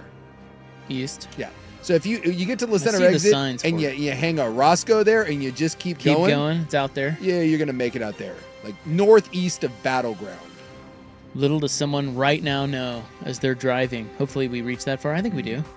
Yeah. They're listening to our show and they're driving. They're like, wait, Amboy, that's where I'm headed. Someone saying they only knew of the Amboy Territorial Days. Apparently that's a thing out there. Ooh. And let me tell you, given the choice between going to the Amboy Quilt Show or the Territorial Days, I think I'm taking the Quilt Show. I find the Territorial Days, and this may be very judgmental of me, I feel like that's going to be a lot of anger and a lot of guns. I feel like there's... Sounds like kind of an insurrection crowd to you? A little bit, right? Like, ooh, they have Territorial Park. If you tell me that something is Territorial Day, that doesn't... It sounds like people being territorial. Yeah, which, it doesn't scream like I get corn where you're dogs going. and family fun. I get that, but apparently all it is the Amboy Territorial Days Association, which is a non-profit, all-volunteer organization that owns and manages Amboy Territorial Park. They put on a fundraiser every year, and they bring everybody out, and So all 300 residents of Amboy Yeah, I mean, I don't know how many people live up there. It's unincorporated. Yeah. But they all come out and they do an Easter egg hunt. They do a veteran celebration, a Christmas festival of trees. They do all kinds of stuff out there. Looks like we got about 1,500 people Yeah. out there in Amboy. So I'm choosing the territorial. What'd you call it? The territorial days. Days? Yeah, I'm choosing that over the quilt show. Are you really? Yeah. I'm not going to a damn quilt show. Well, there is the... Unless I can drink. It's been a while since I've been out there, but I believe I think it's Nick's. There's one... There's a Farger Lake... Farger... and they have decent chicken strips. That's on your way out to like when you're taking your boat out. That's like a little mini mart deli, and then I think it's Nick's. There's one restaurant out there, and I think it's there's a lot of bikers that go by there, and they have a decent milkshake. That's all I know of Amboy. But if you're heading out to like the reservoir. Would you rather go to Amboy or Yakult? It's the same. No, you have to choose. It's the same thing. There's no difference. it's one and the same. If you're going to Lake Merwin or or like Yale Lake, it is the definition of a drive-by. Unless you're going to the quilt show, then that's a destination. I think I'm choosing Yakult. Taking Yakult? Yeah. When's the Yakult quilt show? I'll let you know. Do you think we have competing? What if we had we start our own quilt show, but we do it in Yakult? A Yakultidian? Whoa. That's what someone from Yakult's called. That's Dusty. Well, as I mentioned... Yeah, someone confirming. It is Nick's. The only bar in town that's about as redneck as you can get. There is a Portland hotspot that has been featured on Time's list of world's greatest places. World's greatest? Yeah. It's a bold statement. Very bold. And I've never even heard of this place. Do they have a quilt show? It is Northeast Portland's The Wine Spa. Never heard of it. It has been dubbed one of the world's greatest places of 2025. The New York-based weekly magazine curates the annual list by deciding which nominees, like hotels, restaurants, and activities, offer the most unique experiences to their guests. And at the Wine Spa, you can bathe in wine. Yeah. They have massages, facials, vino soaks, vino therapy, and of course, wine to drink. This feels like just because you can doesn't necessarily mean you should. What's the benefit of doing that? How expensive? That's a lot of wine for my big ass to get into. Well, apparently vino therapy is a big thing in Europe. Really? Yeah. And it's for beauty and health. Do you sip any of the wine? When Yeah. you're in, Bring a straw with you? No, I'm just saying, if you're in like a tub of wine, no. you do a little... No, gross. Do you go down and give it a little licky lick? It's a U cocktail. No, I think... Well, unless you run out and they can't bring you another one. It's like, well... Is that also very... I would don't just get think that's glass. very sticky. Is that not... That can't be... It's like in places and... I don't know. It's crevices and there's things... I don't know. That's one of the coolest places on Earth? Not coolest. World's greatest places. Oh, yeah. World's greatest. I'm going to differ on that. I mean, granted, I haven't been everywhere in the world, but I just can't quite understand that one. So they aren't using wine, like fresh bottles of wine for its treatments. What they're using is like stuff that... Yeah, no one wants. Yeah, like they had label errors or some wine that that tasted funny and the winery threw it out. Yeah. So that they use that. I don't know. I'm out. Yeah, and they say they're honored to be on the list. Boy, I tell you, that can do you wonders right there for your business. Absolutely. You're just a little Northeast Portland business, Yeah. and you end up in Time Magazine. What's the name of this thing again? The Wine Spa, bro. I follow a handful of what's going on around town, Instagram accounts, and I swear this one popped up just yesterday, and I'd never heard of it. I'm like, I wonder if my wife would like that. Probably because of this article. So Well, yeah, go there. I'm kind of terrified because this is the sort of thing that will make Instagram, and then I will go home one night. Seems cute. And as we're sitting there, I will get told we're going to the wine spa, and it will. Well, you might like it, and it will be because it is quote cute. You might like it. Boy, it doesn't. Look, I'm Not much here to it. No, it seems very. It's small. Yeah. Oh well, Time likes it, so. I kind of thought. What do you know? I thought it'd be a little more high end, you know. Oh, look at you. Well, I don't know. Oh, bougie. It doesn't. Got to go out to the Allison Inn, bro. It just doesn't. You ever been out there? That place That's is bougie. nice. Okay. Yeah, you want bouge? Let me just say this right here, and I feel pretty confident. We're all familiar with the bastard white paneled ceiling that you had like in your schools. Oh, like the ones that are like portables and stuff like that? Yeah. The styrofoam With asbestos in them. Look, if I walk into your establishment and I see those panels that you can like push up on, it's like, you know, we all know those. That's not a high-end place. I'm not saying that place isn't good. I'm not saying that it can't be very nice there, but I think that lets me know all I need to know about your place. Okay. I feel like that's the sort of ceiling that Nick's out in Amboy has. It's just that's you're suspect. What other substance would you like to bathe in? Prosecco? I think whiskey would burn. Yeah, I don't think that would be good. No, that wouldn't be good. You'd have to cut it. That's not. Yeah, that's bad. My first thought was Irish whiskey, and then I'm like, wait, you get any sort of opening or cut or whatever, that's not feeling I think good. you should try that. Would aloe feel good? Something like that? Well, Like a aloe gel? would be very It'd be gel. like, yeah. You'd be in It'd be like bowl more of like a Jell-O. mud bath kind of a thing. How about this one? You know what I'm going to go with? Olive oil. Oh, that's not bad Ooh, either. that's good. I was thinking butter. Oh. Melted butter. Yeah. You get a nice melted butter consistency like you're going to dip some crab Suki legs. butter dunk? And I'm also not going to lie. If I did that, I would bring in some crab claws with me. I'm not saying I would want You're to just cracking them off to the side, dipping them in. Yeah, like I'm in there already. Look, I'm not going way down north. You know, I'm not going way downtown, but I'll do a little swirl. I'll do a catch of the day, crab claw swirl. The Red Lobster commercial butter dunk. Yeah, let's tell you right now, that wine spa, you give me a big vat of butter. Now we're talking. Maybe some garlic salt mixed on top. What if I had a menu of food items that you can bathe in?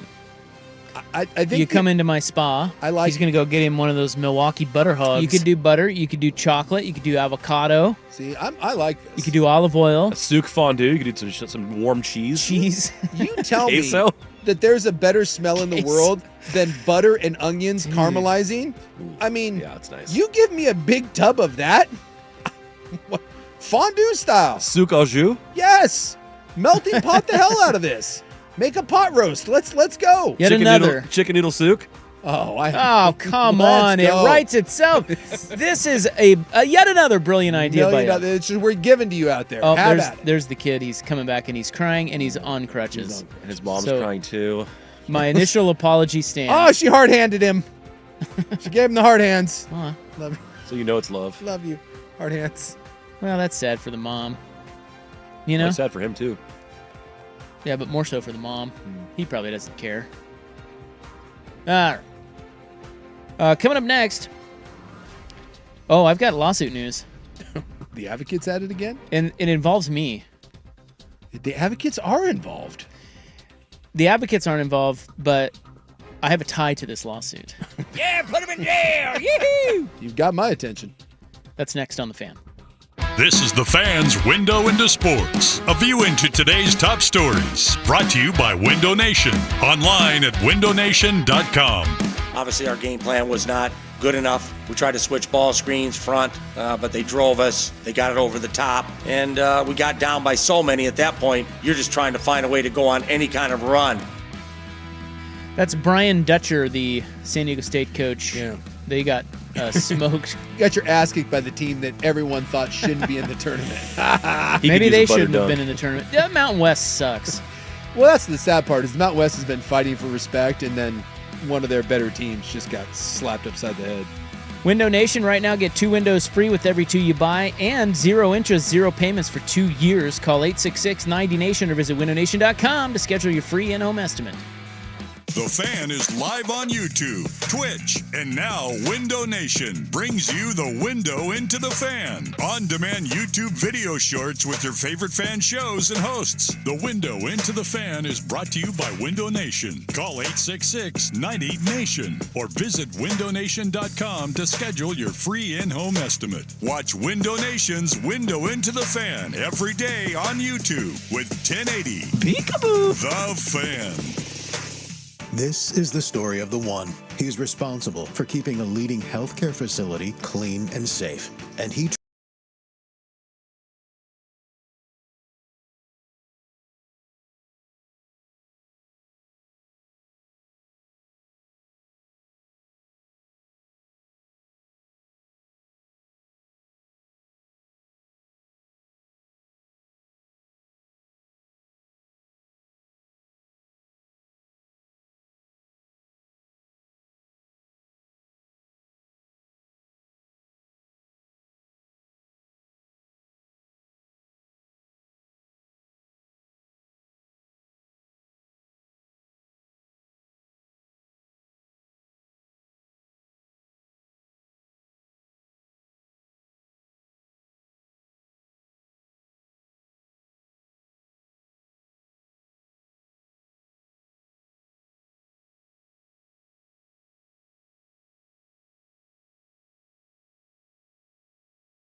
Jake Gleason, and a former team doctor who performed a surgery. He had stress fractures in both shins.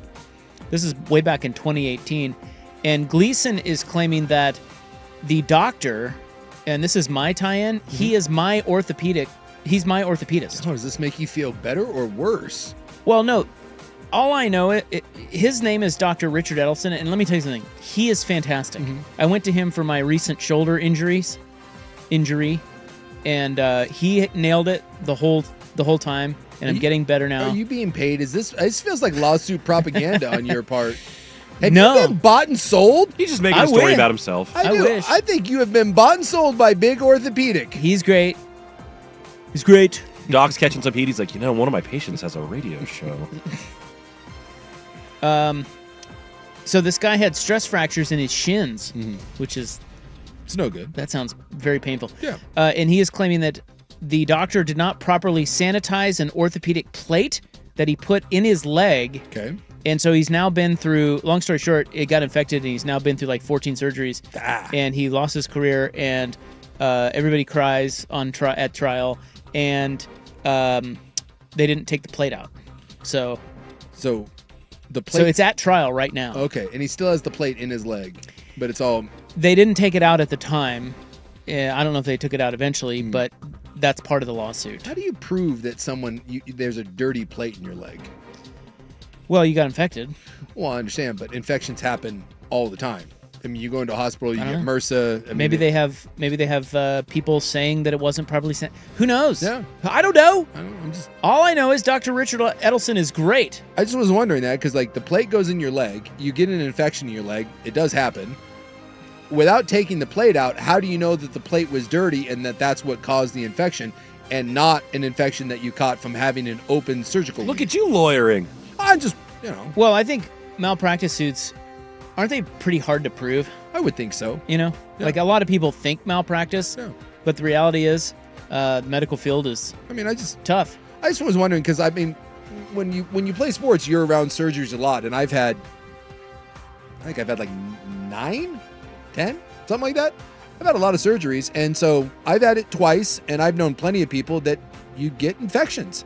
Now, I've never had anything that was like this, where it led to all kinds of stuff, and you have to go in there and you got a plate in your leg, anything like that. But, I mean, it wasn't that uncommon for people to get surgical infections. It is one of the crappy, scary parts about having surgery. I just think it's hard to win a medical malpractice suit because the idea of medical concept, like the doctors are trained. Yeah. But it doesn't mean, like, they're trained way beyond our scope. So, like, the concepts by which they're trained. Yeah. Oh. If they, if they follow those, what am I trying to say? Like, if they follow those concepts, things can go wrong. They have concepts of a plan. It's not necessarily malpractice. Yeah. It's just something went wrong because it's an obtuse thing. Well, you're literally cutting someone open and putting a foreign object in your body and drilling it in there. Yeah, that's why I back Dr. Richard Edelson. Oh, I'm not saying the guy isn't in fault or that this is fraudulent or whatever. You claim the guy's great. I just was asking questions. I just thought that was interesting. Let's talk about just ramming it in. Yeah. How do you prove? Because the 2 times that I had an infection, I never once thought, and maybe I should have. Listen here, you BYU sons of bitches. We got a bone to pick with you. I don't know. We took some antibiotics, but who was it? There was a guy on the USA hockey team that had this. He broke his collarbone. McAvoy? McAvoy, yeah, Charlie McAvoy. Got hurt in that, and they had to go in and they had to clean out an infection. This is part of what almost lost Alex Smith his leg. Yeah. I mean, he had to go back in he had a horrible injury, but then it got infected just like this. Yeah, it's scary stuff when you pick up like a MRSA infection in a hospital. LaCharles Bentley was a really good offensive lineman in the NFL. His career was ended because of this. Yeah, it's bad stuff. Yeah, someone said not all doctors are good at their profession. No, they're not. No, absolutely not. But that doesn't mean malpractice. No, they don't. I will be interested to see how this plays out. $25 million. $25 million. Yeah. Not sure that he was going to make $25 million in his soccer career, but they laid it on pretty thick with the tears in the trial. I saw some clips, and it's like mom and dad. He's Australian, or they're Australian, and they were up there crying. And man, he's never been the same. No, you mean your career ended, and you take your shot. Yeah, see what's out there. Yeah, maybe they are. Maybe the doctor is an incompetent boob, but according to you, no, he's great. He's a great guy. I am an ignorant boob, although I'd like to point out that I am suspicious that you have been bought and paid for. My shoulder's doing fine now. Interesting. Thanks to him. And the cortisone. Yeah, wait till you get the PT. Wait till you get an infection in that shoulder. And my strong muscles. Well, you're an Adonis. Yeah. That's in the news. March 19, right? God, why can't I remember the damn date?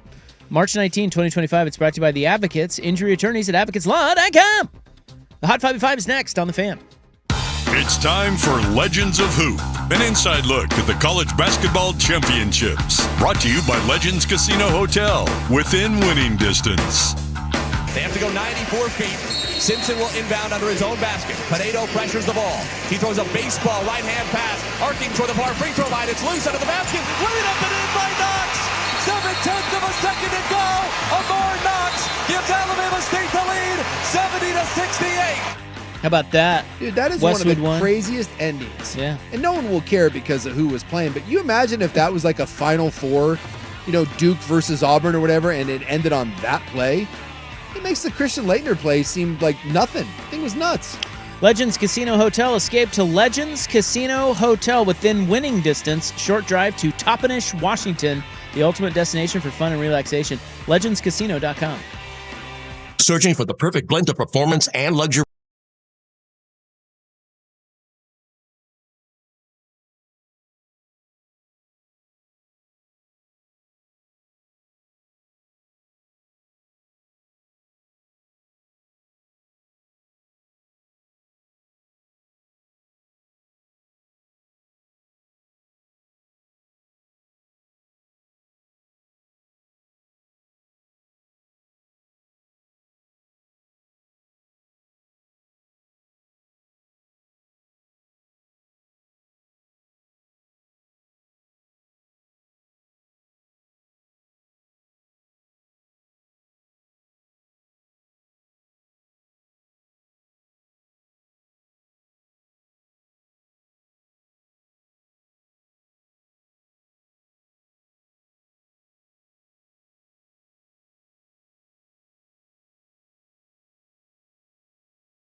Now, from the George McCoy at Warren Allen Sports Desk, a Sports Center update on 1080 The Fan. Ryan Buckley with this Sports Center update. First on the Fan on the hardwood tonight. The first four continues in Dayton, Ohio, with 16 seeds Mount St. Mary's and American doing battle for the right to play Duke in the East region. Right now, Mount St. Mary's leading 59-51. They have 13 minutes to play in the second half. Coming up to the late game, it's 11 seeds Texas and Xavier playing for a spot in the Midwest region, with the winner advancing to play 6th seed Illinois.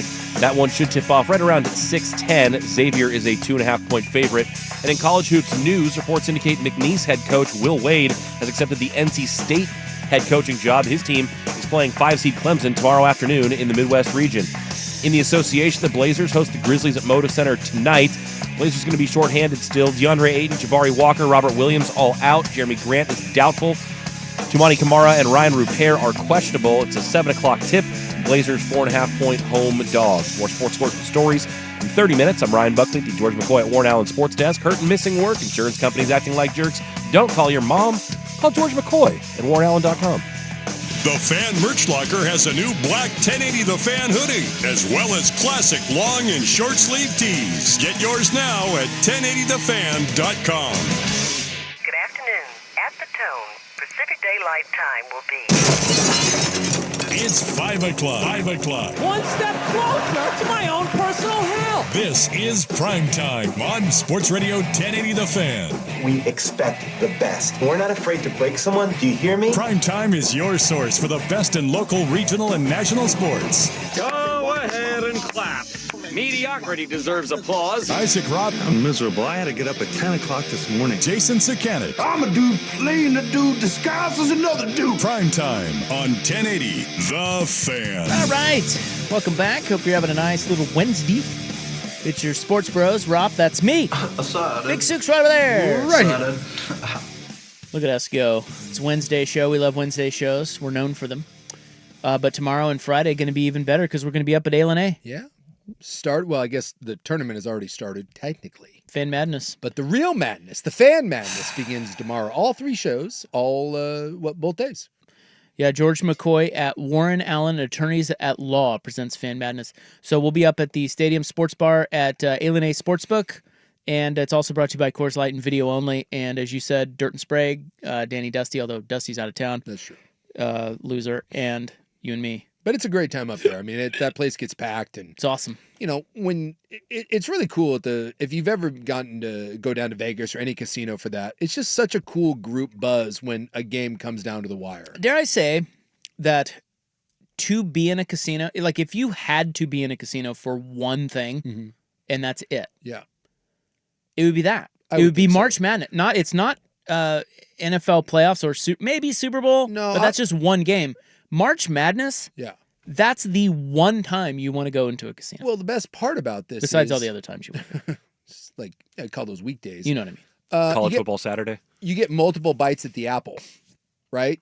Because if you go to watch a playoff game, it's one. And if the playoff game ends up being a dud, whatever. But when you got the NCAA tournament going on all day, you just have more and more chances to get that excitement. You get that juice off a close game. And college football Saturday would be good. Yeah. But those games don't mean... It doesn't necessarily carry as much weight. No. I mean, this is one and done. I mean, that's why the tournament's great. Juice, baby. I mean, imagine if you had the NBA playoffs, but it was one and done. Wow.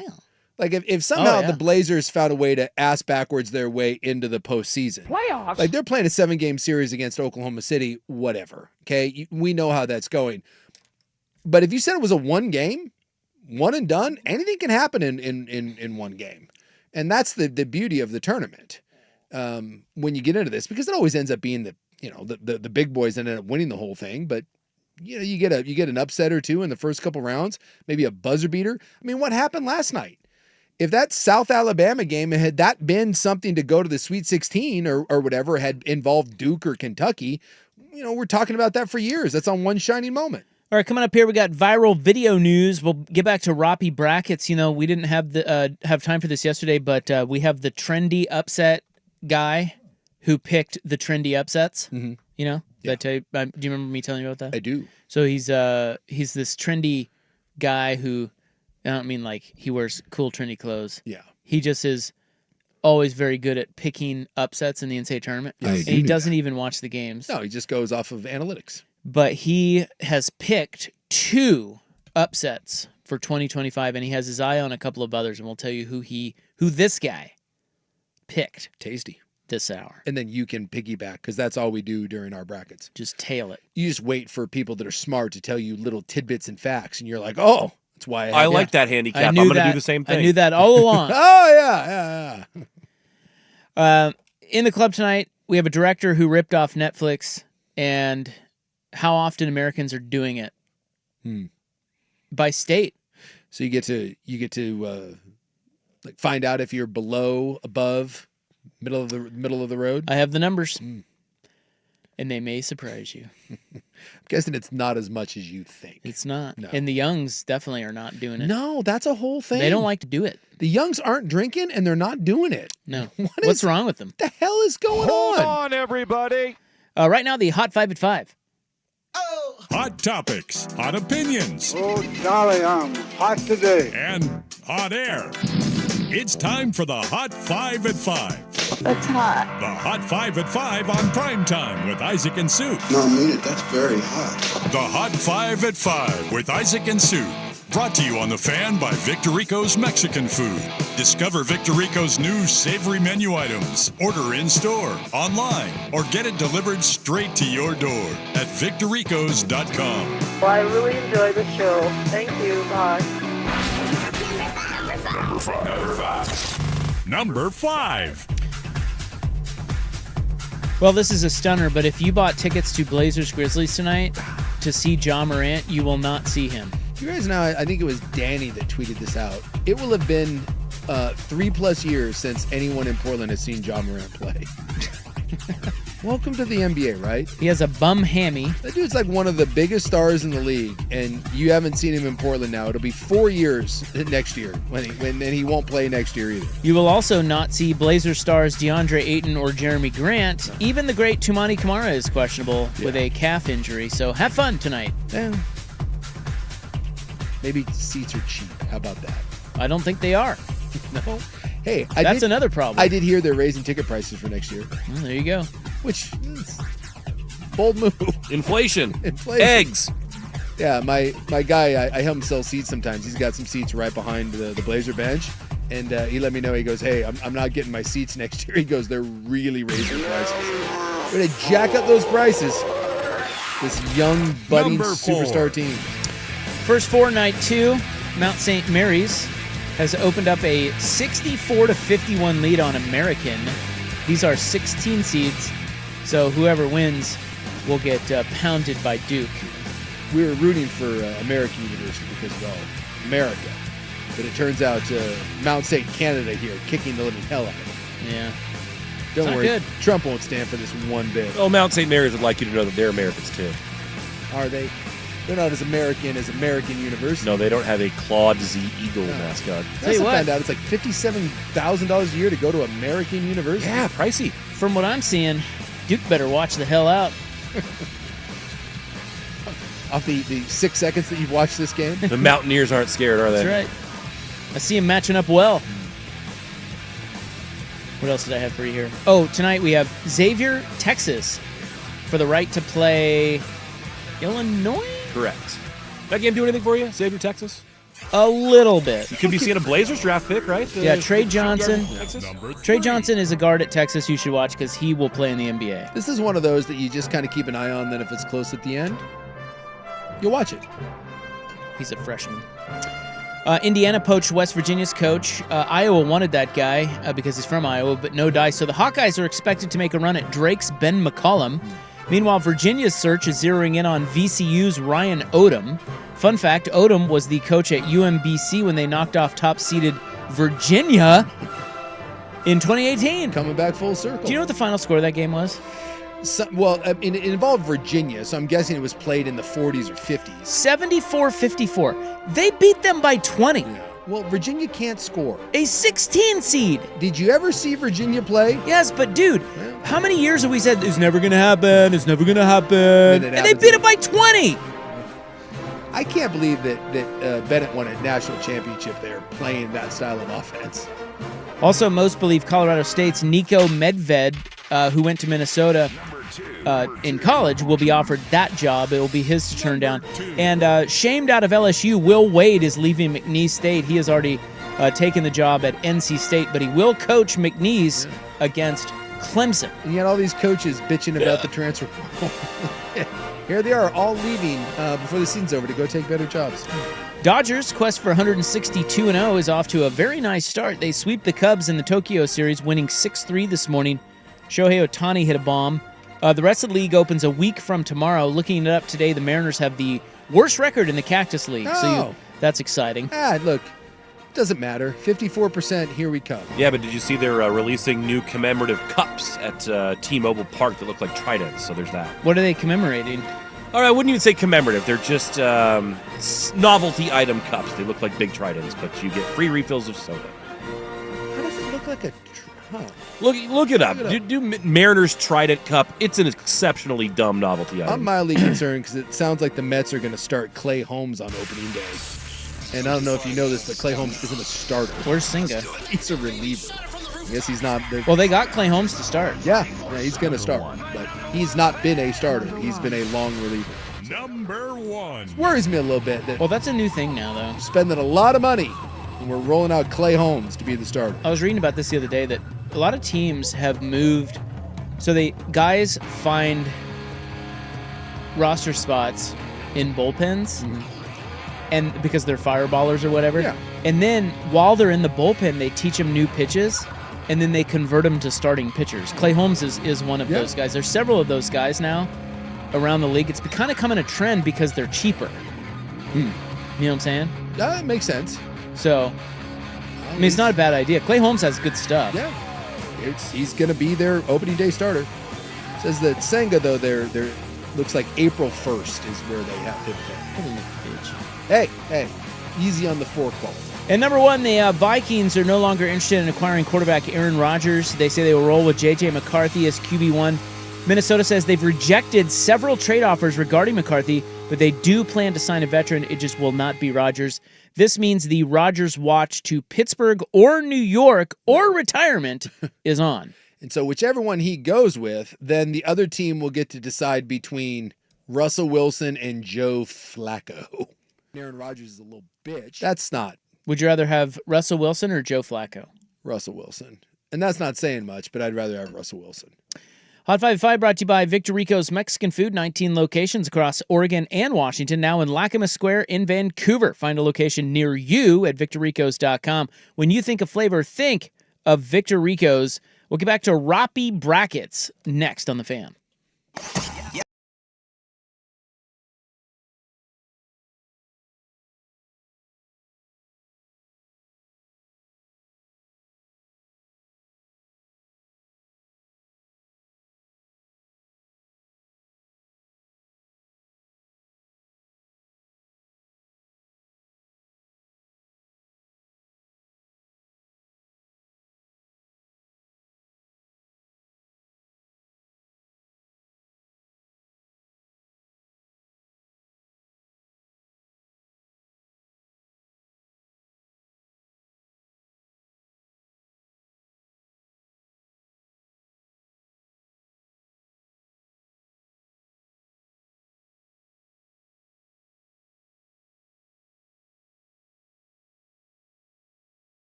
Fan.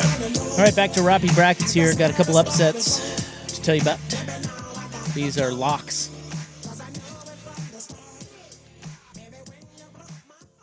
And we're waiting. I got my Bet Online account. Let's go. Got to lock in these hot. You know Roppy what, bracket Jace? picks. There is no such thing as a lock. Okay. I hate that term, but here's the deal. There is a guy by the name of John Izikowitz. Okay. He is a finance bro. It's like the Dave Bartu of this world. But he is considered an upsetologist. Okay. Because he is the expert who predicts NCAA tournament upsets with astonishing accuracy. What is his clip? This says, and this guy make a lot of money just gambling? I'm reading this from the Wall Street Journal. He does bet.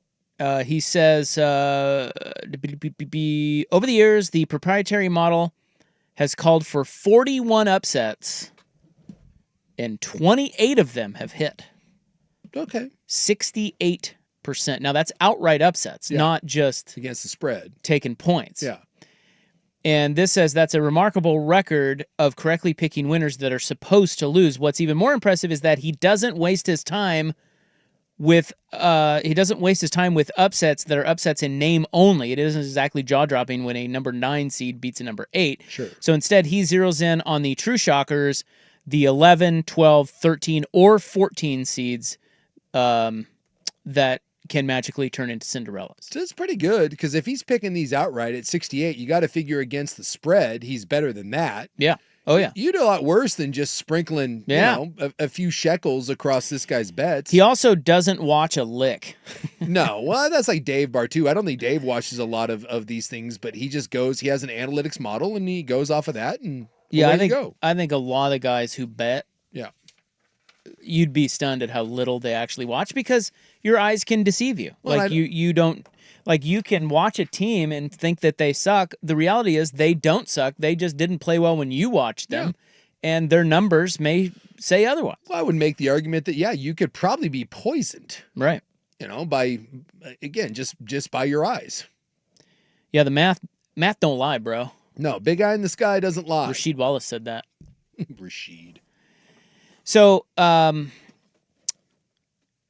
this says, in fact, if Izikowitz allowed himself to be swayed by subjective biases, he wouldn't have called for number 11 North Carolina State to beat number 6 Texas Tech last year because his algorithm had been buried by the Wolfpack in the past.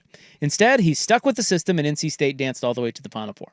Okay, his success is based on his finding that the teams most likely to shock the world are the ones that value possessions.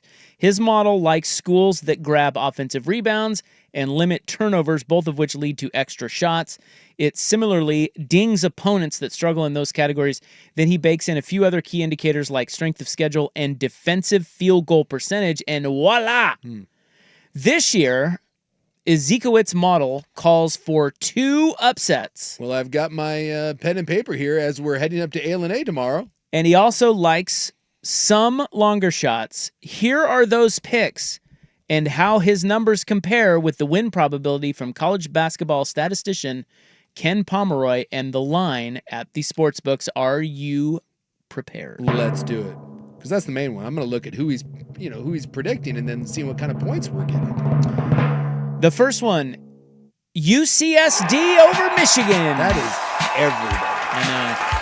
But there's a reason why they're saying that. He is saying 61%, whereas Pomeroy is only giving that a 41% chance. Mm-hmm. Michigan is favored by 2.5 points. I do enjoy, at least this guy has like numbers to back it up.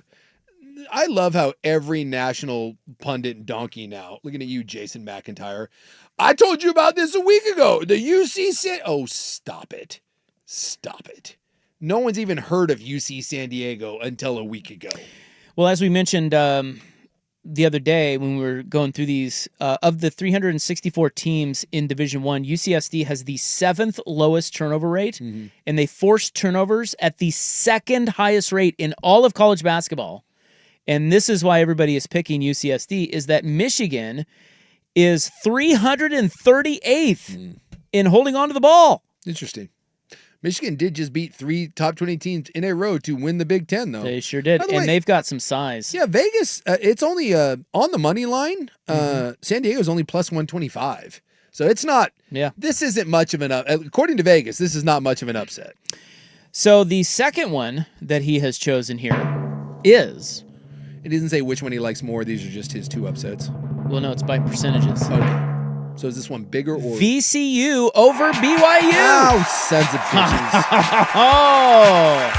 But that doesn't account for the ROP coaching handicap. That's right. Maybe the VCU coach leaving. He's got his eye off the ball. So Ezekowitz had UCSD over Michigan at 61%, right? And Pomeroy had it at 41%. Yeah. This one, he has it 56%. And Pomeroy has it 46%. So that's a coin flip game. He likes the UCSD one better than this one. But in this, BYU is favored by 2.5. So again, pretty small line. It's because we suck at defense, I'm guessing. VCU, he says, there are plenty of reasons to like VCU. The Rams have astounded the country before when they reached the Final Four as an 11 seed back in 2011. Their coach was in charge of UMBC. Remember we talked about that, and they beat Virginia. Yep. By the way, he's leaving to go to Virginia. That's what Buckley was talking about. For one, VCU collects 36.7% of its missed shots as offensive rebounds, one of the highest rates among tournament teams. They're also nightmarish to try to score against. They have the #1 effective defensive field goal percentage in the country. Now, the long shots that he likes, and these are not official plays, he says, but there are... keep an eye on it. He's like, hey, some of the numbers are pointing to these teams. One is Texas. He says if Texas gets past Xavier tonight, he gives the Longhorns a 51.3% chance of upsetting the 6-seed Illinois. And an even longer shot, he says, consider 14-seeded Troy, one of the few teams that grabs even more rebounds than VCU, and they have a 21.3% chance to oust number 3 Kentucky. I haven't seen one person. That's the first time I've heard Troy over Kentucky even mentioned anywhere. The rest of those I have heard. And also remember too, on some of these, I mean, you're talking about a 50-50. You're just saying that's a coin flip. Well, he's talking about 21%. Well, I'm just saying, like in the VCU BYU one, you're talking about a coin flip game, a little better than that in the first one. And Troy, Kentucky, 20%. But what this guy is saying is that not VCU, but the UCSD, they're 2.5-point underdogs, and yet he is saying that they have a 61% chance to win the game. Yeah, dude. I mean, that's a pretty significant number difference. I kind of like this. I looked it up. You can get right now. So he's saying 21% chance for Troy to beat Kentucky. Yeah. What's the money line there? Well, money line there is plus 550 for Troy, but I can get 12.5. I don't need him to win, but if he thinks there's a 21% chance they can win that outright, that might be worth throwing down a few bucks. Just say, hey, I'll grab Troy in the 12.5, and even if it's competitive, and like you said, they get a lot of rebounds and they can kind of slow that thing down, grind it out. I don't need a win. I just need you to lose by less than 12. You said 550? Yeah, it says plus 550 on the money line for Troy. So that's a pretty good number, because if you do the converter, a team that has a 20% chance to win, which is that's basically what he's saying, should be plus 400. Okay. They're offering it at plus 550. 550 on ESPN Bet. That is the definition of value. Yeah. According to him. That's if you're just using his metric. Yeah. And then the last one. An idea, like UK on the money line is a minus 900. yeah. Right. So that's minus 9. So if he's saying 21%, so he's got it at 69% they'll win. That should be minus 225. See how much they're juicing the hot team, or the like the big name teams. Yeah. So there's value there. I can see that. The last one that he is saying is the longest of shots, and he says it's only a 10% chance, but he suggests number 15 seeded Bryant over number 2 seeded Michigan State. Well, I'll be damned. The model says Bryant has a 10.4% shot to advance. What's the reason? Does he give a reason? He doesn't give a reason on that one. Michigan State can't shoot the 3, which is kind of problematic in today's game. Now, do you want Bartu's follow-up here? Because he just texted me. Yeah, Bryant, by the way, if you're wondering, Bryant's catching 19 in that, and they're plus 1,200 on the money line. So plus 1,200. I'm looking at the converter here. So he doesn't even go down that far. No, I mean, it just... Oh, it does. Yeah, that'd be a 7.7% chance to win. And he's saying 10.4. So that's not as a big of a difference as the Kentucky one. Yeah. Now, Bartu says in his model, now he's just run the numbers on the last 2 first rounds, but he said that every upset in the last 2 first rounds is an underdog with a top 100 scoring efficiency and a favorite with a bottom 150 offense or defense.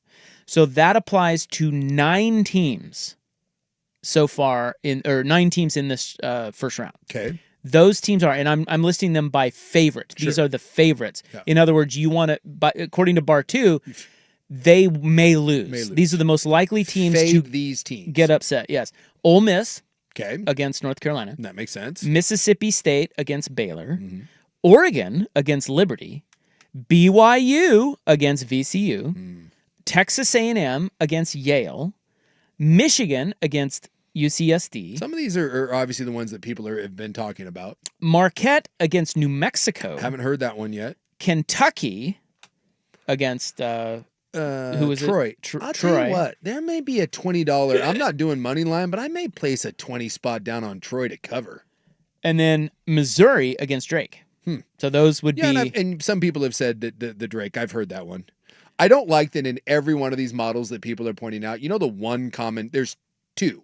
The 2 teams that are showing up left and right in this, every one of them are Michigan and BYU. Well, and that's why that's why they're the popular upset picks. It doesn't mean they'll happen. But I will say, of those teams that Bartu listed there, you realize 5 of those are from the SEC.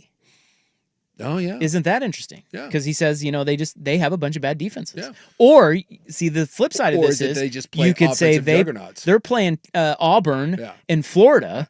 No offense to the Big Ten, but I've watched more Big Ten basketball than I have anything else because of Oregon. Then we watched a little Big 12 in here with Kansas and BYU. But boy, I'll tell you, man, you watch some of that Big Ten ball on a week-to-week basis, you are not seeing offensive juggernauts compared to having to play the offenses that are in the SEC. And by the way, this is the same argument we make about football, right?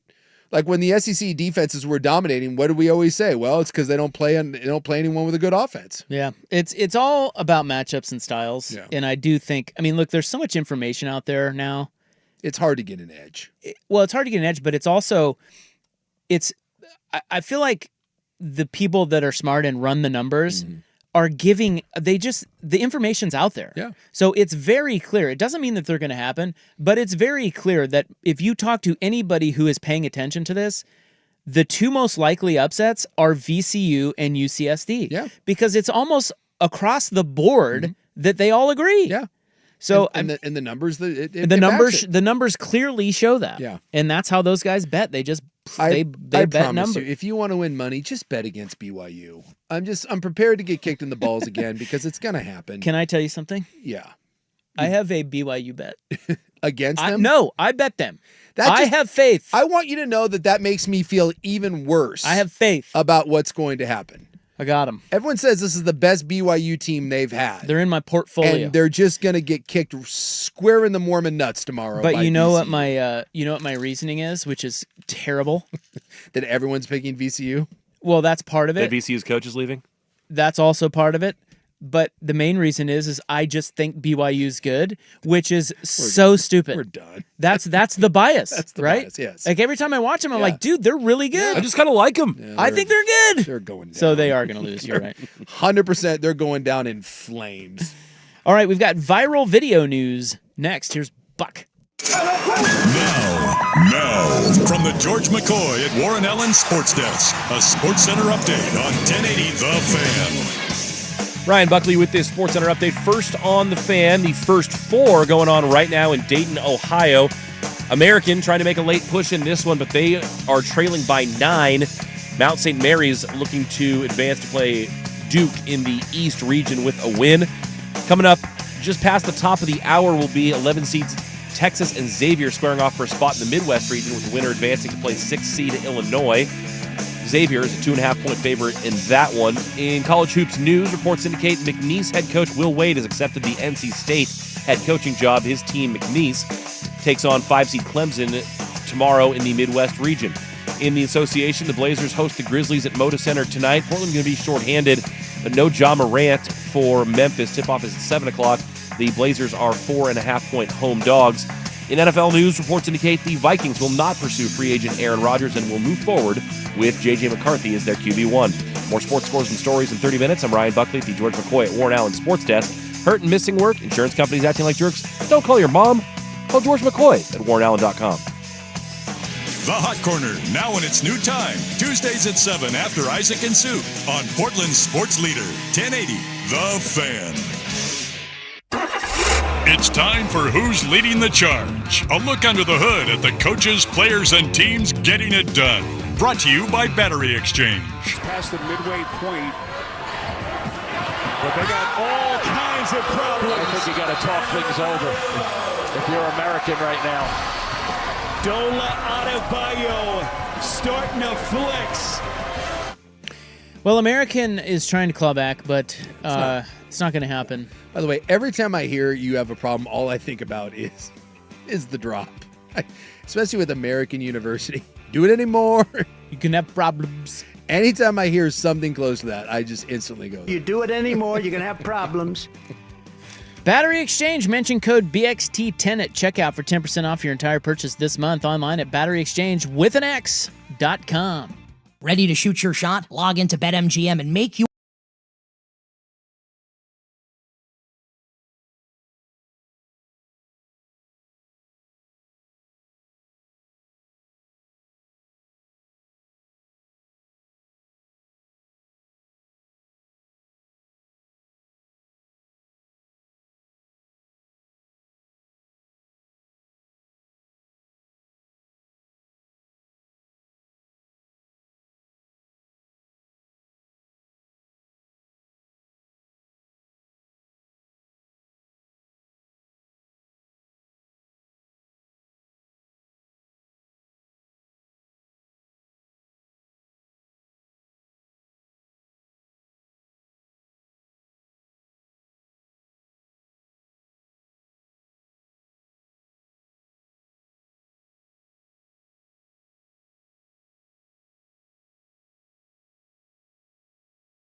The Fan. All right, well, we're way behind because we love to talk brackets with you bros out there. True story. Love those brackets. Love the brackets.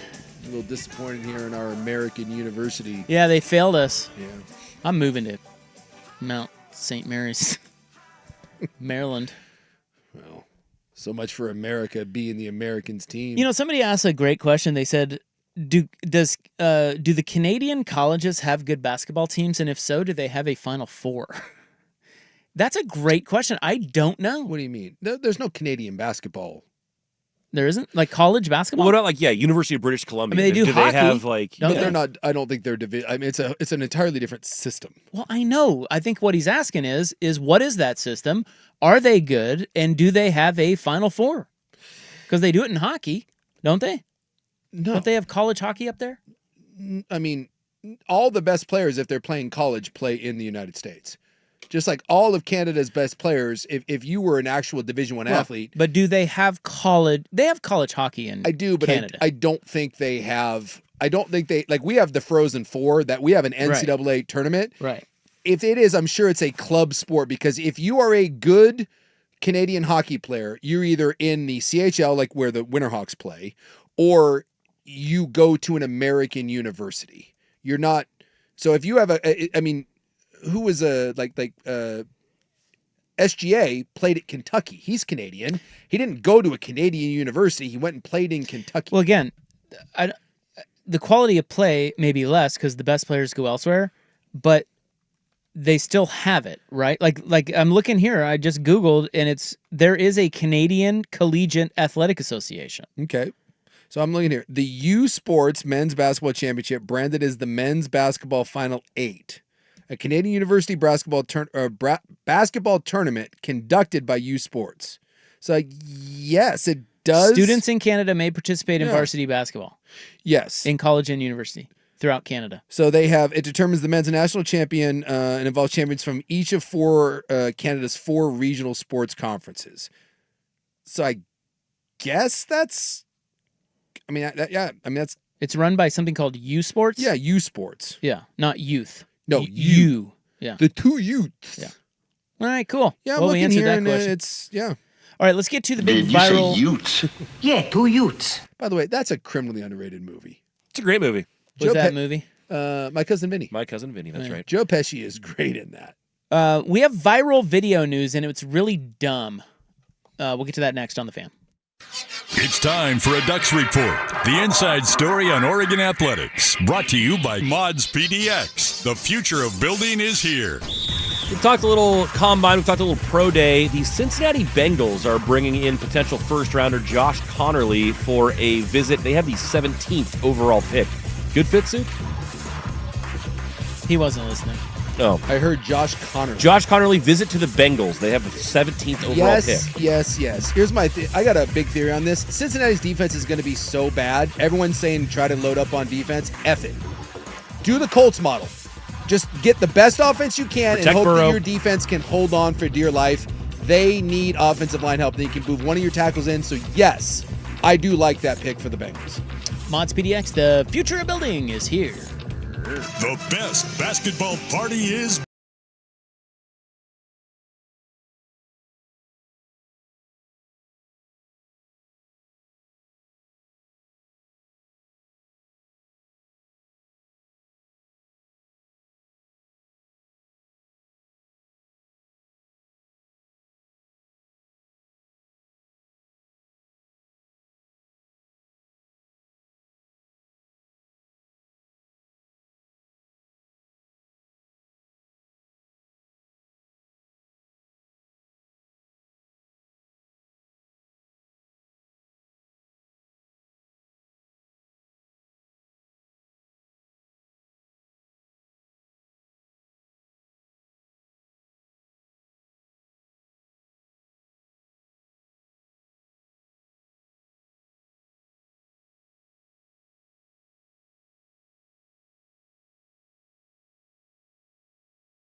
on 1080 The Fan. It's tricky, but it's not. You know what I'm saying, bro? What an exciting time. So I've got this little bit of viral video news. I don't know if you saw that they called Paul Skeens, Paul Skeens of the Pirates. This is the... It's really dumb. Like, I get it when they always do the hidden video thing when a guy's getting called up to the major leagues. But when you're the most exciting pitching prospect to come along in baseball in like 15 years... Do we really have to announce, like, via secret video that you're the opening day starter for the Pittsburgh Pirates? Like, what were your other options that you thought were actually being considered here? Right. So he gets told the obvious by the skipper. Yeah. And it goes viral. It's like, look at this. The Pirates tweeted it out like, oh, this really special moment. Look at this moment. And Skeens is like, yeah, no duh. Yeah. He's like, oh, cool. Hey, guys, I want you to know that that next year when Kansas City takes the field, Patrick Mahomes, starting quarterback. What? And that's cool. That's cool. What? What are we doing? Yeah, I saw somebody say Wemby's going to tip it off for the Spurs when he's healthy again. Really? Yeah. Is there a video showing them hugging it out? That video is so stupid. Well, Skeens will be the youngest to start a season opener in 11 years. He is 22 years, 302 days, or will be 22 years, 302 days old. That's the youngest in 11 years. Huh. The previous youngest was Jose Fernandez of the Marlins. Rest in peace. 21 years, 243 days. Was that the boat accident? That's right, yeah. He was the guy with the Marlins. Yeah. The fastest number one pick to start opening day will be Paul Skeens. Paul Skeens got Paul Speened. He beat him out. Paul Skeens. He wasn't the number one pick, but what was Doc when he was the opening day starter? Because Doc Gooden's the best young pitcher in baseball history. Yeah, and he was like, wasn't he like 19? Yeah, so he wasn't the number one pick, so he wouldn't be a part of this. But Skeens was drafted number one overall in 2023. And Gooden was 19. Yeah, dude. Again, if you ever want to see imagine a 19-year-old, go watch highlights from Doc Gooden's 19-year-old season. Yeah, pretty amazing. See what cocaine will do for you. So Skeens was drafted number one in 2023, and he will start opening day 2025. That's 2 years difference. Up until now, the fastest number one pick to start opening day, your Seattle Mariners, Mike Moore, from 1980. He was drafted in 1981, and he started opening day in 1984. And Steven Strasburg, who was drafted in 2009, and he started in 2012. So he beat those guys by a year. So Skeens is the man. So we can expect his arm to fall off. Boy, it sure feels like it's gonna. I mean, it kind of feels inevitable, right? I mean, he's got that whip to his arm. Yeah, and he throws a million pitches. And it just feels like that thing is just coming off at any moment. But I looked it up. Bob Feller started at 17 years old. Bob Feller was an opening day starter at 17 years. But that was like back in the day when, I feel like back in the day, there were no rules. Like some 12-year-old probably started for the for the Cleveland Spiders. It's like Spiders. that Cubs movie. What's that movie? Rookie of the Year. Henry Rowan-Gardner. Funky butt loving. Yeah, I'm looking at all the youngest players to ever start an opening day, and they're all old school guys. They're all 17 years. Apparently, back in the day, 17-year-olds dominated Major League Baseball. Did you see what Bubba Chandler texted Paul Skeens? No. So Bubba Chandler is an up and coming Pirates pitching prospect, and he texted him, "Going to be tough next year when you're starting day 2." God, sick burn. And it's going to be even tougher when they're both pitching for the Dodgers. They're not re-signing. Yeah, this is a good question. When is Paul Skeens a Yankee? Well, they got the cost control for a while. So, and he'll have to go through arbitration, and so it'll be. Can they really let him go as good as he is? Like, this is the one they'll keep. Now, the Royals went through this. Royals and Pirates are in the same boat, okay? Yeah. The Royals went through this, and they were practically shamed into signing Bobby Witt. They had no choice. They were not going. The Royals finally drafted a guy who's excellent. You must sign him. And they did. They let Carlos Beltran go. They let Johnny Damon go. Dude, all the guys throughout the years they let go. They did lock up, of course, their World Series team to beat the Mets. I remember that. But, I mean, Bobby Witt was so good, and they were like, they had to sign. The problem is, they gave Bobby Witt 11 years, $288 million. Right. Okay. Which is a steal. It's that now feels like a steal. Yes. So Paul Skeens when his arm falls off and then he comes back with his new robot arm, he will be a free agent in 2030. Okay. So it's a while. It's a while. They've got cost control on him for a while. But in 2030, Lock him up now. When the Dodgers roll out and say, how does $500 million over 10 years grab you? How about 700? See, this is what I'm saying. The Pirates can't. They just no, they can't. They can't do it. What they have to do is do what the Braves have been doing. Sign him early. You have to get him early because he does have one reason to sign early, and that is, like you said, if his arm falls off, well, he's not going to get paid. Strasburg did this, by the way. Remember, Strasburg signed a big deal, and everyone kind of went, "Why are you signing that?" And then right after he signed that deal, everything kind of fell apart, and he was never the same. But he got his money. Why are you going there? The other thing too about Strasburg, he'd be a good guy for Skeens to talk to, because Strasburg ended up getting bigger contracts down the road because he did come back. So even if you get hurt, you don't have to get all your money right away, because if you come back, you will get the big contract. It's just that, what if you don't come back? Yeah. So what they need to do in 2 or 3 years it's a kind of a is delicate go to Paul Skeens and say, hey, how does a Bobby Witt, how does 11 years, exactly 300 and something million? And you'd listen to what he wants. Maybe you have to backload it. Maybe he there's some other things in there that you can massage to make it over time a top of the line deal for him, but also save you. Like the Chiefs did this with Mahomes, didn't they? Yeah. Where they kind of backloaded a lot of it, and they can play around, and they with it. keep restructuring it every. Like, I don't know. Can you do that in baseball? I don't know. I mean, there's no salary caps. You don't really need to. Well, I mean, the Dodgers did the whole deferment with Otani, right? Yeah. I mean, and that's what he wanted, though. Right. And it's not to say that Skeens does want that, but if you can say, hey, we'll give you X more, like this amount more money, if we can just push some of it down the road a little bit, maybe he's interested. I want to look and see when. It's all on the Pirates GM to come up with something creative. So in 2019 was basically the last year that Strasburg did anything, right? 2019. Really? Yeah. And then he fell Didn't off. They win a World Series? Yeah, he won a World Series. Yeah, what year was that? What year did they win the World Series? Was that post-COVID?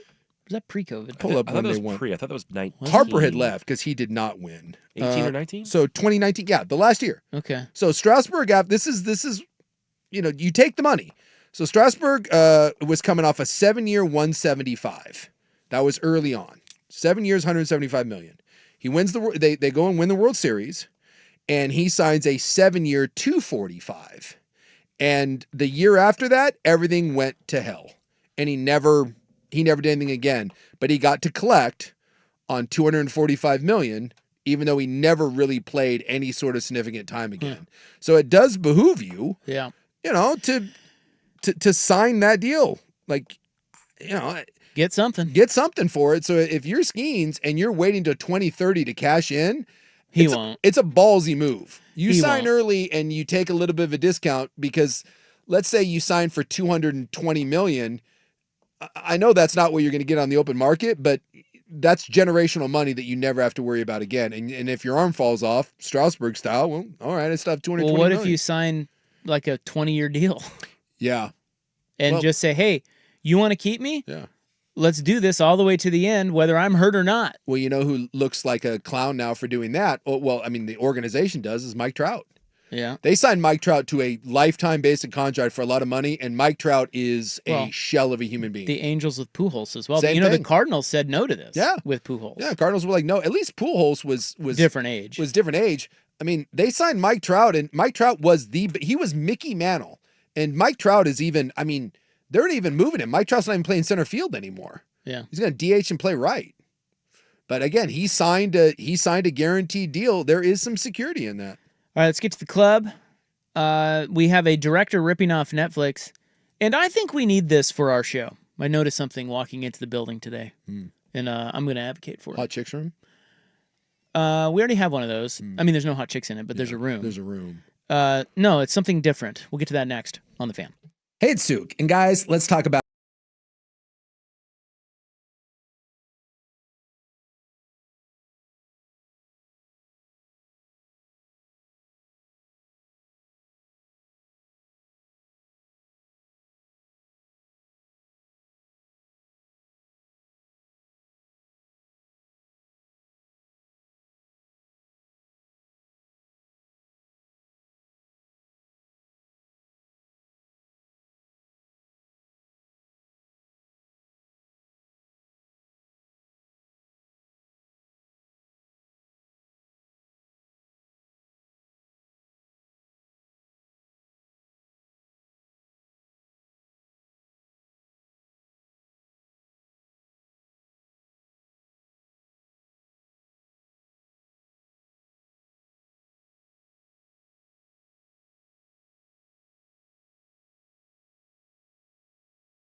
1080 The Fan, an Odyssey sports station. Now, from the George McCoy at Warren Allen Sports Desk, a Sports Center update on 1080 The Fan. Ryan Buckley with this Sports Center update. First on the Fan on the hardwood, the first four continuing in Dayton, Ohio tonight. 16 seeds battled it out earlier. Mount St. Mary's wins 83-72 over American University. The Mountaineers will advance to face 1 seed Duke in the East region. Meanwhile, the late game coming up in just about 5 minutes. We'll see 11 seeds Texas and Xavier square off for a spot in the Midwest region, with the winner advancing to play 6 seed Illinois. The Musketeers and Longhorns should be tipping off 6-10 plus, or maybe plus or minus. Xavier, a 2.5-point favorite in that one. A little college hoops news. Reports indicate McNeese head coach Will Wade will accept the NC State head coaching job. His team, McNeese, plays 5-seed Clemson tomorrow afternoon in the Midwest region. The Blazers are back in action tonight. They tip off in about an hour at Moda Center. They'll be shorthanded, but so will the Grizzlies. They will not be with Ja Morant tonight. Tip-off for that game is at 7 o'clock. The Blazers 4.5-point home dogs. And in the NFL, reports indicate the Vikings will not pursue free agent quarterback Aaron Rodgers and will move forward instead with J.J. McCarthy as their QB1. More sports scores and stories in 30 minutes. I'm Ryan Buckley at the George McCoy at Warren Allen Sports Desk. Hurt and missing work, insurance companies acting like jerks. Don't call your mom. Call George McCoy at warrenallen.com. I'll call your mom. Do it every morning. Dirt and Spray. Weekdays 6 to 9 a.m. on Portland's sports leader, 1080 The Fan. The following show may contain adult themes not suitable for children. Shut the hell up. Club 1080 with Isaac and Souk. It does go well with a chicken. I didn't know hanging out with you was making me smarter. Full disclosure, Morty, it's not. Temporary superintelligence is just a side effect of the mega seeds dissolving in your rectal cavity. Oh, man. Yeah, and once those seeds wear off, you're gonna lose most of your motor skills, and you're also gonna lose a significant amount of brain functionality for 72 hours, Morty. Starting right about now. Club 1080 with Isaac and Souk is brought to you by Pub Beer, the official beer of cheap fun. Am I bugging you, Ron? They're eating the dog. They're eating the cat. They're eating the pet. You do it anymore, you're gonna have problems. I love cows. As are Asians. Be a man increase? Damn it! I don't think I would do it with my wife. That doesn't seem like, why? What's the point? Oh, dear. It's insane. And also, who's in charge of your penis? What? And also, who's in charge of your penis? What? I kind of wanted to see the wang. And also, who's in charge of your penis? What? Oh dear.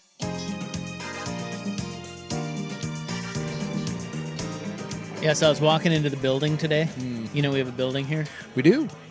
We get new security cameras outside. I don't know if you've seen it. Yeah, well, we have a new tenant. Yeah. That's where I'm going with this. Yeah. There's a new sheriff in town. A tenant here that actually has real employees. Is there somebody upstairs? I think they left.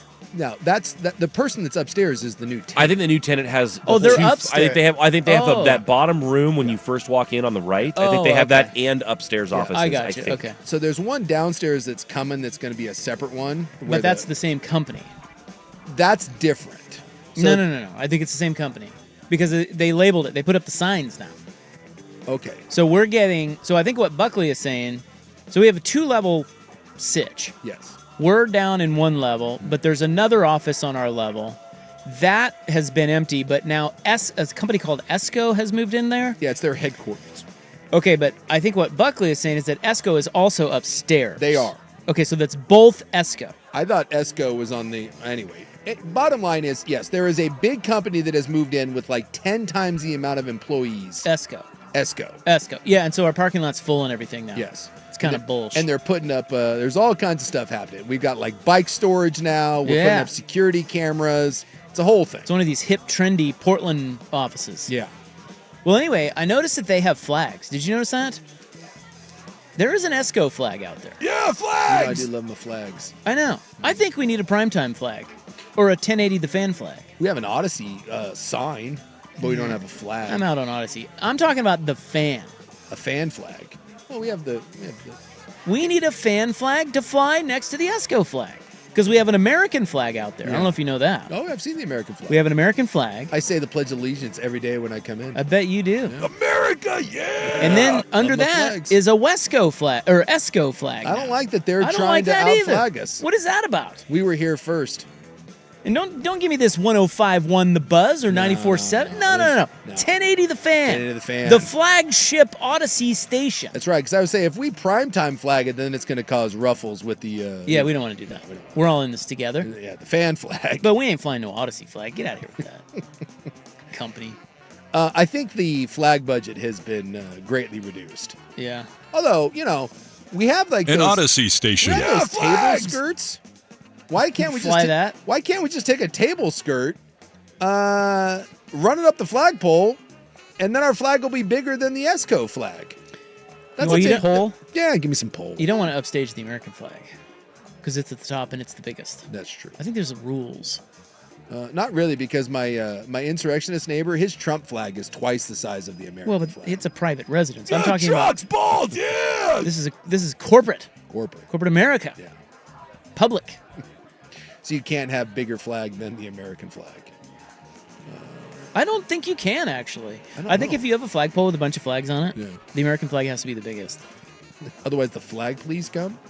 There's an auto dealership, I believe, on your if you're driving up to on I-5. I think it's past Seattle. I think because I see it when I drive up to Canada. It is the largest American flag you've ever seen. If someone out there on the text police can help me out, if you're driving north, it's on the right-hand side, and I swear to God, it is the largest American flag. It's like, when they see the football field and they have the flag that covers the field and everyone shakes it? Someone took that flag and ran it up a flagpole. You can see it from like 6 miles away. And I always think to myself, whenever I drive by that thing, I'm like, why? What business? Like I said, I think it's a car dealership, but there's also like a mattress store there. How patriotic was that guy where he was like, no, a regular flag isn't going to do it. And someone's like, hey, what about like an extra large flag? No. Football size flag. I want it. I need it. Yeah, I didn't know there was a limit to how much you love your country. Apparently. There is a U.S. flag code, says one texter. It's not enforceable by law, but it's supposed to be followed. So you're supposed to do it. So are these like the unwritten rules of sports? Oh, Well, I mean, look. I mean, you got someone in there now that talks about he wants burning the flag to be like you can get arrested for Yeah. it. He really likes the flags. Well, He hugs flags, he kisses flags. It's always been taboo to burn the flag, Yeah, Again, but taboo, not against the law. No, it is but not. Taboo. By the way, ESCO, an energy service company, a business that develops, installs, and often finances projects to improve energy efficiency and reduce operational costs for facilities. So now we know what ESCO stands for. Yes. That's what our neighbors do. ESCO. And I believe this is now their like West Coast headquarters. Oh, really? Yeah. This is a big deal. West Coast ESCO? West Coast ESCO. I haven't met anyone from. You think they're trading energy up there? I got a buddy who's an energy trader. That's a pretty cool gig. Maybe you should talk to him. I haven't talked to anyone. It's funny because when I show up, the parking lot is packed. Yeah. Like you have to like kind of search for parking now, and yet I've never seen anyone go in and out. I know. of I haven't ESCO. either. What's that about? We got a severance thing going on. Is it a drug front? What the hell? Yeah, you never see anybody. No, because it's been a few weeks now, and I have not seen one person that works there. Now, I will say, I've seen a couple bros coming down from the stairs that aren't the actual stairs. They're Yeah. the back stairs. You ever notice that? Like they're pretty stealth, these ESCO people. Well, and I do think that they've got a bike storage thing back there. Maybe So if that's you're a what it is. biker bro, I think that's where you go and you park the old biker. Well, now can I use the bike storage or is that? I bet it's for the building and not just for ESCO. They got a gym up there too. That's Yeah. probably just for ESCO. We went up there to remember that Christmas party we went up there? Yeah, we crashed a Christmas Did party. you pump some iron while you were getting cocktails? No. No. Probably should have. Kidding me with that body you got gun over there? You Really don't set need the it. tone as the building alphas here. If I just showed up to the ESCO thing in tank top and started doing some curls, like, what's up, bros?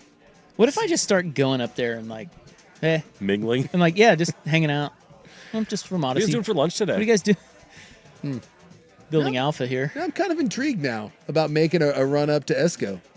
They don't want us up there. Our Chuck, who's our building. I don't. What does Chuck do? He's like.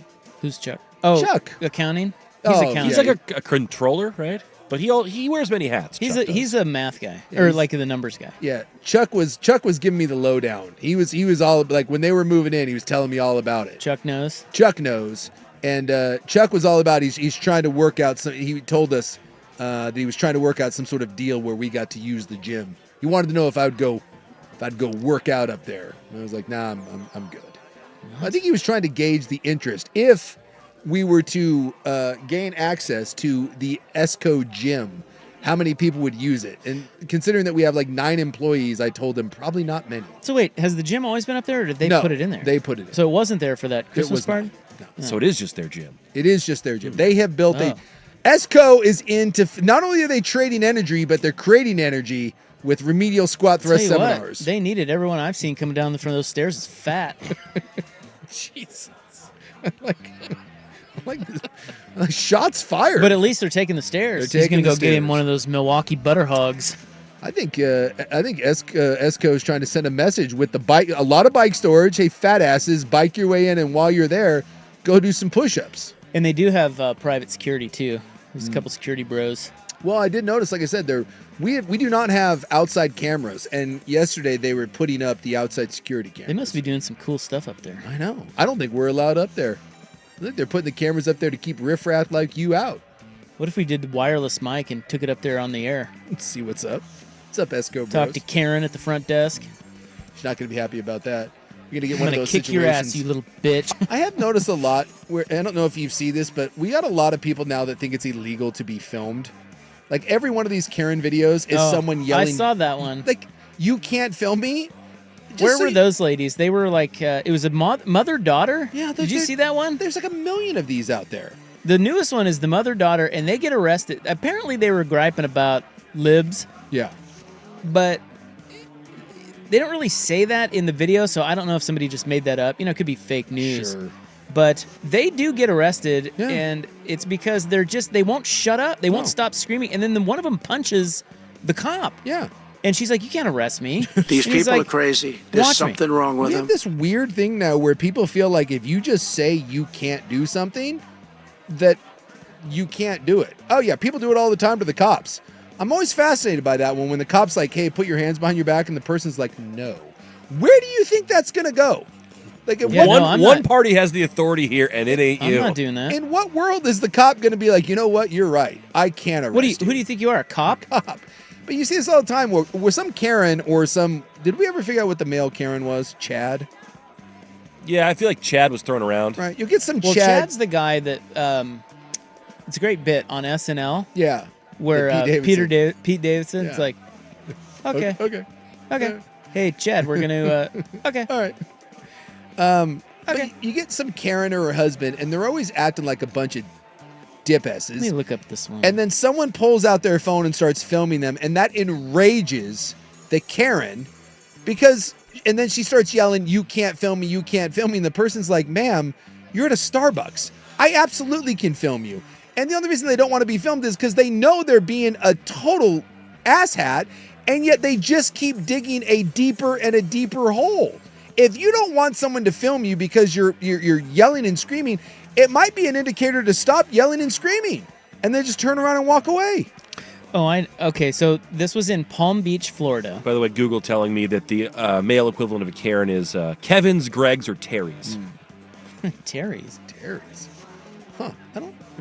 I like the Kevin. Yeah.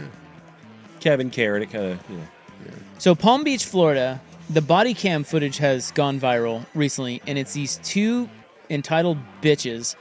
Kelly is the girl. She's 24. The mom is Monica. She's 62. They live in Houston, but they're at the Four Seasons in Palm Beach, and they absolutely throw an S-fit. And it's hard to tell what it's over, but the cops finally just arrest both of them, and you want to talk about going, kicking, and screaming? Yeah. They go kicking and screaming, and they repeatedly blame the Four Seasons and Joe Biden for their arrest. It doesn't work because like that. they're claiming that they're being persecuted for their supporting of Donald Trump because I guess they were saying something about libs. Sure. And so they roped the whole sequence into it being about that. when it wasn't. The officers were constantly telling them the politics has nothing to do with this. This is about your behavior. You punched me in the face. Yeah, see right What do you not understand, Monica? Yeah, it is fascinating to me the people that absolutely lose their S. And you're right, they are 100% losing their S. So management kicked him out of the lobby. I guess they were drunk. Yeah. And so they just put him out front of the Four Seasons, and the cops showed up, and they just they got arrested. Yeah. They've now been charged because of their dumbasses couldn't shut up. That's always amazing to me when the consequence is right there in front of you, and you can see it, and you still don't change course. Yeah. And you have the opportunity to. No, it blows my mind. Do they charge her with battery on specified personnel, trespassing, resisting an officer without violence, and disorderly intoxication in a public place? Nice going, Monica. Someone's saying the you can't do that mindset is only going to get worse for the years to come. I work at a middle school, and that attitude is prominent at a scary level. Yeah, I bet. I bet. We're definitely getting into the you can't do that. Yes, you can. Watch me. Yeah. I just would like every one of those idiots to realize that when the police show up and you say you can't do that, never goes well for you. I've never once seen a cop be like, you know what? You're right. I am going to turn around and walk away. Don't get that one. You can be unhappy. You can file a complaint. But when he decides that you're going to get arrested and you decide that you're not, I got a good idea where that's going. So she punches the cop. Yeah. In the face! In the face! He's like, you just hit me. Turn around. And she's like, no. He's like, exactly, no. Turn around. No. And he, of course, has to force her, Sure. and he arrests her. She's like, something big's going on here. She's thinking like, oh, this is because I love Trump, isn't it? No, it's because you're a bitch. I mean, these people. We're also getting someone that's on the YouTube chat saying a Karen is a Karen. It doesn't matter the gender. That's fair. Oh, that is pretty good. I bet you if you called a Kevin a Karen. Oh, yeah. That's even better. Right. That's pretty good. All right, we have director ripping off Netflix. Quite a story. Next on The Fan. The best basketball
Well, in this instance, they just gave the guy $17 million. Yeah. Sounds like. Well, he only defrauded them of $11 million. That's all. Some of it was actually used. So the guy's name is Carl Eric Rinch, and he's been arrested in Los Angeles. He's been accused of spending the budget meant for a show that he was the director of for Netflix. Yeah, it was called resourceful little bitch. It was called The White Horse. It was a sci-fi TV show. He spent it on failed stocks, cryptocurrency, expensive cars, and 2 mattresses. I like that they threw the mattresses in it. Yeah. The total over $1 million. So in 2018, Netflix paid $70 million for the series during a bidding war for the 47 Ronin director's new project. Is that a movie? He didn't even finish it. Yeah. So, as you said, it was titled White Horse, which was to tell the story of a scientist who invented a human-like species that turned against their creators. He later demanded additional funds from Netflix to complete the show after claiming he was only able to film 1 episode on the money that he had been given. However, he never delivered any episodes of the show, which Netflix had later renamed Conquest. Yeah. He transferred the funds he received through a number of different bank accounts before consolidating them into a personal brokerage account, and then he used those funds to make a number of personal and speculative purchases of securities. Hey, kind of tasty. So they did. They just gave him the money. Gave him the money. Here you go. He's like, cool, I appreciate Get us some episodes, will ya? Well, I mean, I guess the idea is that, like, I mean, this guy's dumb because he didn't deliver anything, but if they give you $17 million to shoot a series and you bring the series in, I'm guessing people don't really pour over it with a fine-tooth comb. I guarantee there's a ton of waste that goes on in these pictures. So you do the film for $12 million, you pocket $5 million. Well, and then construction people do that all the time. That was the old Russian Olympics scheme. You know, the Russians, when they had the Sochi Olympics, Putin was handing out like $1.2 billion contracts to build a road, and people were building the roads for like $200 million. And they're like, we'll be taking the rest and putting it right in our pocket. So apparently he orchestrated a scheme to steal millions by soliciting a large investment from a video streaming service, claiming that the money would be used to finance a TV show he was creating. But there never was, but there was no, that was fake. Fake news. Here's the thing, like, I get embezzlement, I really do. I mean... Yeah, you'd be a good embezzler. Well, you know... I could see you trying that. Well, you're skimming off the top and... Talented. It's... One for me, one for you. Exactly, right? That's my thing. 2 for me, 1 for you. It's the whole mob theory. Again, if you're working a construction project, right? Like a government, I would say this, have you ever known anyone that like is involved like when they build like the schools, like the bonds that build those things? Dude, those projects, they're rebuilding all the schools. A lot of waste. Yes. They're just, anytime my father-in-law, who I take to Weimar every Tuesday, he used to build and get hired in for building schools or big projects like that. Yeah. Big buildings. And he said you always wanted the government contracts. Yes. Because the money just flows. Like, whatever. So we passed, it was hundreds of millions of dollars in the last handful of years in Vancouver for the Evergreen School District. And they're basically rebuilding all the old, outdated schools. So like my kids' junior high and high school are both torn down and rebuilt. So I always think about this. When you are handed an $800 million check as a construction company to build schools, as long as you bring the school in with what you promised, who's to say where... Well, this is like the IOC. This is like the Russian government. So that I get, right? Believe me. And if I was in charge... We'd have to watch you. 100%. Well, don't act like... Because you know what I would do? I'd go to Rob and be like, hey, Rob, how would you like to be in charge of the drywall on these projects? And by the way, what do you think you could bring? Look, I'm cutting up. We're all getting a little taste. We're all getting to wet our I'm playing beak. dumb. You're in charge. I'm playing dumb. Exactly. I'm a minion. Yeah. I'm a pawn in the game. But I'll tell you what, you're wetting your beak, aren't you? Well, sure. Yeah, exactly. But I don't know anything. But this is the part I don't understand. Like this guy, he never made the thing. If I am going to embezzle, the whole point of embezzlement to me is that you get away with it. So I make sure that the school is built. I cut corners where I can. We work some back alley deals, maybe some lesser materials. No one's here, and we skim some off the top. Let's say we skim 15%. And that goes in all of our pockets. What I don't get is that when you take the money and then you don't build the school, eventually someone is going to ask, hey, excuse me? Yeah. Where's the school? And then you're like, I didn't build it. That And they're would like, require money, though. And they're like, we're going to need the money back. And you're like, I spent it. And then you go to jail. So that's what if this guy had just made the TV series. Yeah, but that costs money. Well, you can't embezzle. That dips into his slush fund. See, here's the greedy part. You can embezzle. You just can't be greedy with the embezzlement. You have to be smart about it. Yes. And and no one ever is because they're doing it out of greed in the first place. I tell you what, you are not going to like my drywall. Well, you know what? That's a problem for the school district. They can complain afterwards, and I can be like, I don't know. The guy was He was the cheapest. I was trying to save you money. Like I was trying to work out some deals. Yeah, the dude after he didn't make the show, he demanded $11 million more. Yeah, they're saying he faces 90 years in prison. Exactly. That's crazy. You think he'll go to? I mean, he won't. He won't serve do that, but still, he might. That's go so away. weird compared to like I other know. violent crimes and things like that. I never understand how we tack on a punishment like that to something like that. 90 years. Well, he's not Jesus. going to do 90. Well, sure, but the fact that that's But how's that even a possibility? Yeah. Like, Well, I bet he'd be pretty sorry after 20. He did steal tens of millions of dollars. Yeah, but well, like if you rob a bank, but he didn't kill anybody. No, dude. but he defrauded someone out of. Come on, 90 years, and regardless if he won't serve that, that's crazy to lose your life for that because that's your life. He's dead. Yeah. In prison. He's dying in prison. Exactly. Play stupid games, win stupid prizes, I guess. So I'm just saying, if you're gonna, by the way, someone goes, you are literally describing what a general contractor does. Boy, I tell you, that's I the should truth. be in the general contracting business. No offense, general contractors, but man, Yeah, I wonder. You'd be it's a good shady wild. That is, contractor, yeah. too. You would be a great. You'd also be a contractor. good shady cop, like drug bust, and Oh, you skim some of the cash out of the bag. Fortunately, now they got all those body cams and. Yeah. Yeah, but they're never on. Oh, it was malfunctioning. Oh, Yeah. I work. A bunch of guys at my jiu-jitsu gym are all cops, and this has been discussed, and every one of them is like, "Oh my God, you would 100% be on the take." I'm like, "Absolutely," and I'm like, "By the way, some of you are too."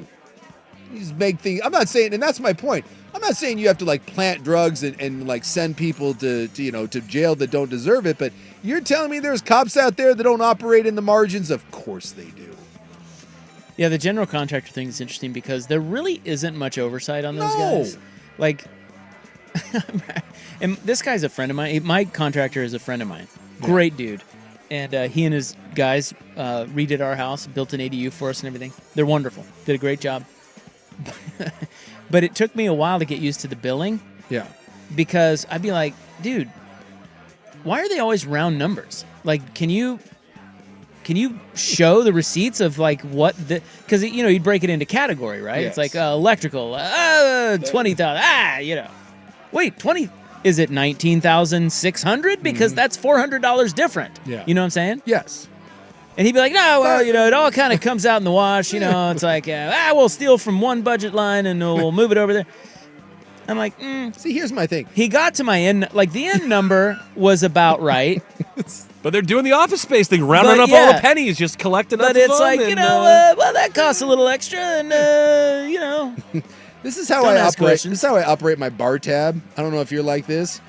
So I drink at the same bar, and when it's a busy night, sometimes you get charged for stuff, sometimes you don't. Sometimes there's things on your tab that you didn't get. So I just kind of take a general look at my bar tab, and I figure as long as it's within an acceptable range, I'm like, you know what? Sounds right. Sounds right.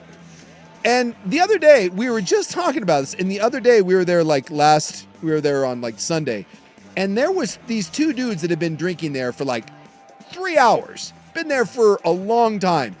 And those sons of bitches sat there and made our bartender go through every single item. And the guy's like, oh my God. He goes, you ordered this, this, this. They could not accept that was their tab. And I wanted to be like, you never come back here again. Like, that's the sort of like, they just, that attention to detail on something that is so small. It just seemed ridiculous. But you would think that when you're dealing with so that school bond I was talking about for Evergreen, that's $800 million. They gave one company $800 million to build schools, and they operate it like my bar tab. I don't know. We got some Don't worry windows about here, it. and it looks about. Yeah. It looks Hey, it's about your right. window daddy. Right? That is how they work. I would love to sit down with whoever built just that one high school, the one by my house. I would love to sit down and be like, and do what that guy did at the bar. I would like an itemized list on the 2 years it took you to build the school, and I would like you to go through these charges. Yeah, it's like I told him, I'm like, dude, I don't think you're ripping me off, but I mean, can you really? Does this all really pencil? Like, It doesn't seem fully transparent Yeah. if you're kind of rounding willy-nilly. and he's not. And it doesn't mean you're doing anything shady. It No. might just be more convenient on your end, but I for just the think end it's- user, it feels strange. But it's the way they've always done it. He usually works with rich people, and they don't. Rich people. Yeah. They're not asking questions. They're like, "What do you want? How much do you want?" And so I don't know. It was a hard thing to get used to, but we eventually settled into our sweet spot where I'm really rich. I understood how things worked. It just took a little time. Yeah, someone did point out, and I double-checked this, the Mountainside High School, the one in Beaverton that they just built, that was $30 million over. They miscalculated. Well, by, it's a huge. I mean, that seems small when you see the building. Over? They miscalculated by Like, not 30. They're cost like, 30. we came up short. 30 million. Over. Again, Jeez. I'd like to see your bar tab. I'd like to see your work. 30 million? Whenever they build that damn I-5 bridge, the new one, right? They're saying that thing's going to be, at one point they said that might be the most expensive public infrastructure work in United States history. Really? Well, I mean, not with inflation and everything, but yes, that thing is going to be like $6 billion, $7 billion. Jesus. Exactly. And at one point, just a few years ago, it was budgeted at like 2.5, and now it's like over 6, almost 7 Well, bill. costs are going up. That's another thing he'd say. Oh, Yeah, costs are going up. I All want to right. play the fun game of when we build that son of a bitch for $6 or $7 billion. I want someone paying attention to why that costs $7 billion to build a bridge. Studies, plans. Yeah. Yeah. Commissions. Plans. Salaries. Did I see that Trump's throwing a wrench into the I-5 project? Did I read that? I don't know. I didn't read the story, but I thought I saw that headline. I love Tesla. Should I have read that? Why Did you see him get behind the wheel of a Tesla, by the way? I love Tesla. Everything's computer. When's the last time he was behind the wheel of a car? Well, he's not allowed to. Well, he got behind. He I know, sat in a Tesla. but he didn't drive it. I know. Well, but he was selling Teslas on the White House lawn as a hell of a thing. Yeah, they're saying the estimated cost now has ballooned from 2.1 billion to now they're saying between 5 and 7.5. That's what between 5 and 7.5. You can't give me a closer horseshoes and hand grenades. $2.5 billion? Come on. Come on. Yeah, so it I says want to know what pocket that's going in. the federal freeze. You know, his Yeah. crackdown on all the. They're saying that has put the I-5 bridge funding. That has raised questions about the funding for the I-5 bridge. Well, the first time around that it went kaput, I think they said that they had, because remember we were planning it and then we stopped it. Now it's Well, it's because of you boneheads up in Washington. You blew that up. Yeah, because you didn't want the light rail. You or didn't want something. the light rail. You're like, nope, not doing it. Why? God, I don't know. Why do we do anything? But they had spent when that thing went kaput. I want to say that they had spent like $500 million on planning and architects and plans. They had spent $500 million, and then they were like, you know what? Yeah, forget it. We'll circle back. And that's what I want to know. No shovel. Nothing was dug. Nothing other than people sitting around and talking and planning. And we spent $500 million. And then like, it's fine. We're good. You're right. I'm quitting radio and I'm getting I need a general contractor that wants me to help run their business. Put me in charge of it. We're increasing profits. Dude, I need to be in this game. Contractors will also add in tractor equipment, etc., and then keep them. Yeah, I could see that. They just pass off the cost to the. As an architect, I have the authority to request all the contractors' receipts if I suspect budgetary shenanigans. Oh, okay, that's good. And they don't. It's the bar tab. That looks about right. Yeah, because they're all in bed with each other. Exactly. It's like, I'm not against you. I'm for you. Someone say, you ever seen a contractor's house? Exactly. Mansions. Yeah, that's the thing. My buddy, Yeah.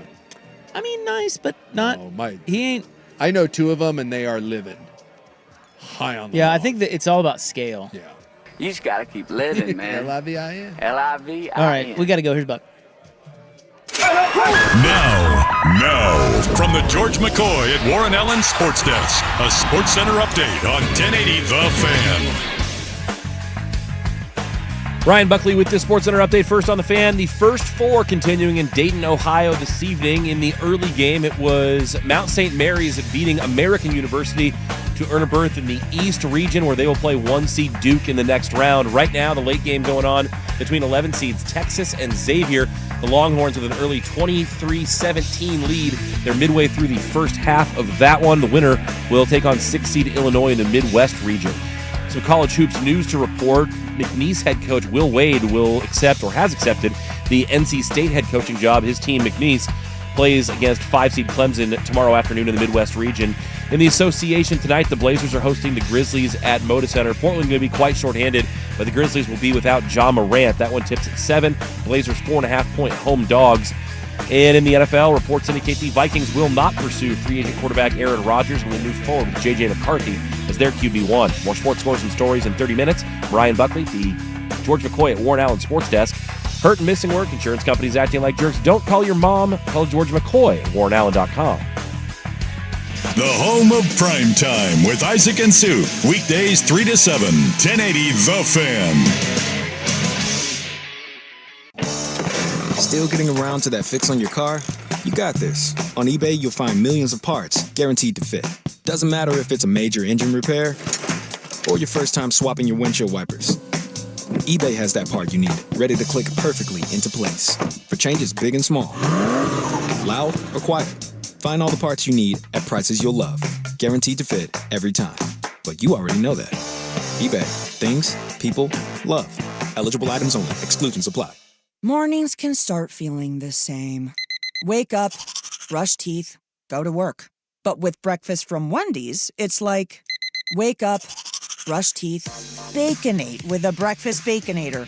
Roll with the sausage breakfast burrito. Buddy it up with a honey buddy. Or get seasoned with seasoned potatoes. And then go to work. Sorry. When you're ready for a fresh wake-up call, gotta be Wendy's. At participating U.S. Wendy's during the best steakhouse in town isn't just steaks, it's everything, and that's what sets Laurelhurst Market Steakhouse and Butcher Shop apart.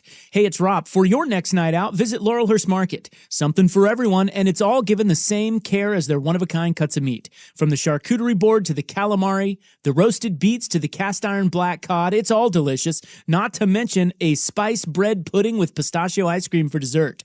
Laurelhurst Market, it's a great night out for everyone. Laurelhurst Market, more than just your friendly neighborhood steakhouse. Is your financial advisor offering you up to a 30% upfront bonus? Are they promising you up to 10% growth per year guaranteed for your retirement income? If not, you need a new financial advisor. I'm Jeff Jr., founder of Trajan Wealth. If you plan to retire within the next 10 years, don't wait only to find out it's too late. I've seen hard-working folks like you retire only to be required to go back to work, all because their advisor told them guarantees like these were too good to be true. They're not. That's up to $30,000 up front or up to $10,000 per year on $100,000, all guaranteed for retirement income. Don't work when you're supposed to be retired. And if any financial advisor tells you it's too good to be true, they simply don't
better than this. You have a responsibility to your audience to be more responsible.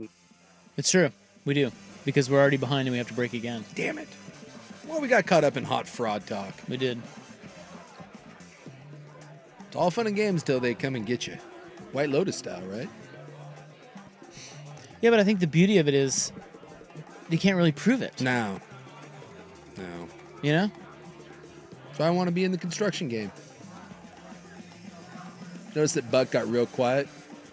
Yeah, the YouTube chat pointed out that I probably don't want to divulge my family secrets in this embezzlement and fraud talk. Getting real quiet right now over there on the Buckley farm. So what do you... I mean, we've been over this many moons ago, but Goldman Sachs did try to sue my father for buying old loans of theirs that they didn't want anymore. And then he made money on it, and they're like, wait a second, you took us for a ride. And he's like, no, I didn't. Well, let's talk more about that. Okay. Wait, so your dad has been sued by the government and Goldman Sachs? So what is your dad's case here? Well, my dad won his case, and Goldman Sachs had to repay him and pay for all the legal fees. So what were they claiming? So basically, my dad was working at a bank that ended up getting bought by Goldman Sachs, and he was like the chief credit officer for that bank. And so one of the things, so he knew the ins and outs of all the loans. They had a bunch of loans that they thought people were just going to default on, or companies were going to default on, and it was going to be a zero. He went back to Goldman Sachs and was like, can I buy these loans from you for 10 cents on the dollar? And they're like, they're worthless to us, sure. And then he went to the lender and is like, let me get 20 cents on the dollar for that.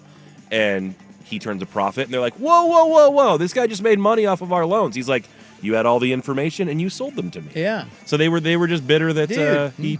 That sounds like that just sounds smart. John Buckley. That doesn't sound illegal. He did that for about 3 years, and then people stopped wanting to sell him loans. Let's realize, too, that this is the Buckley side of things.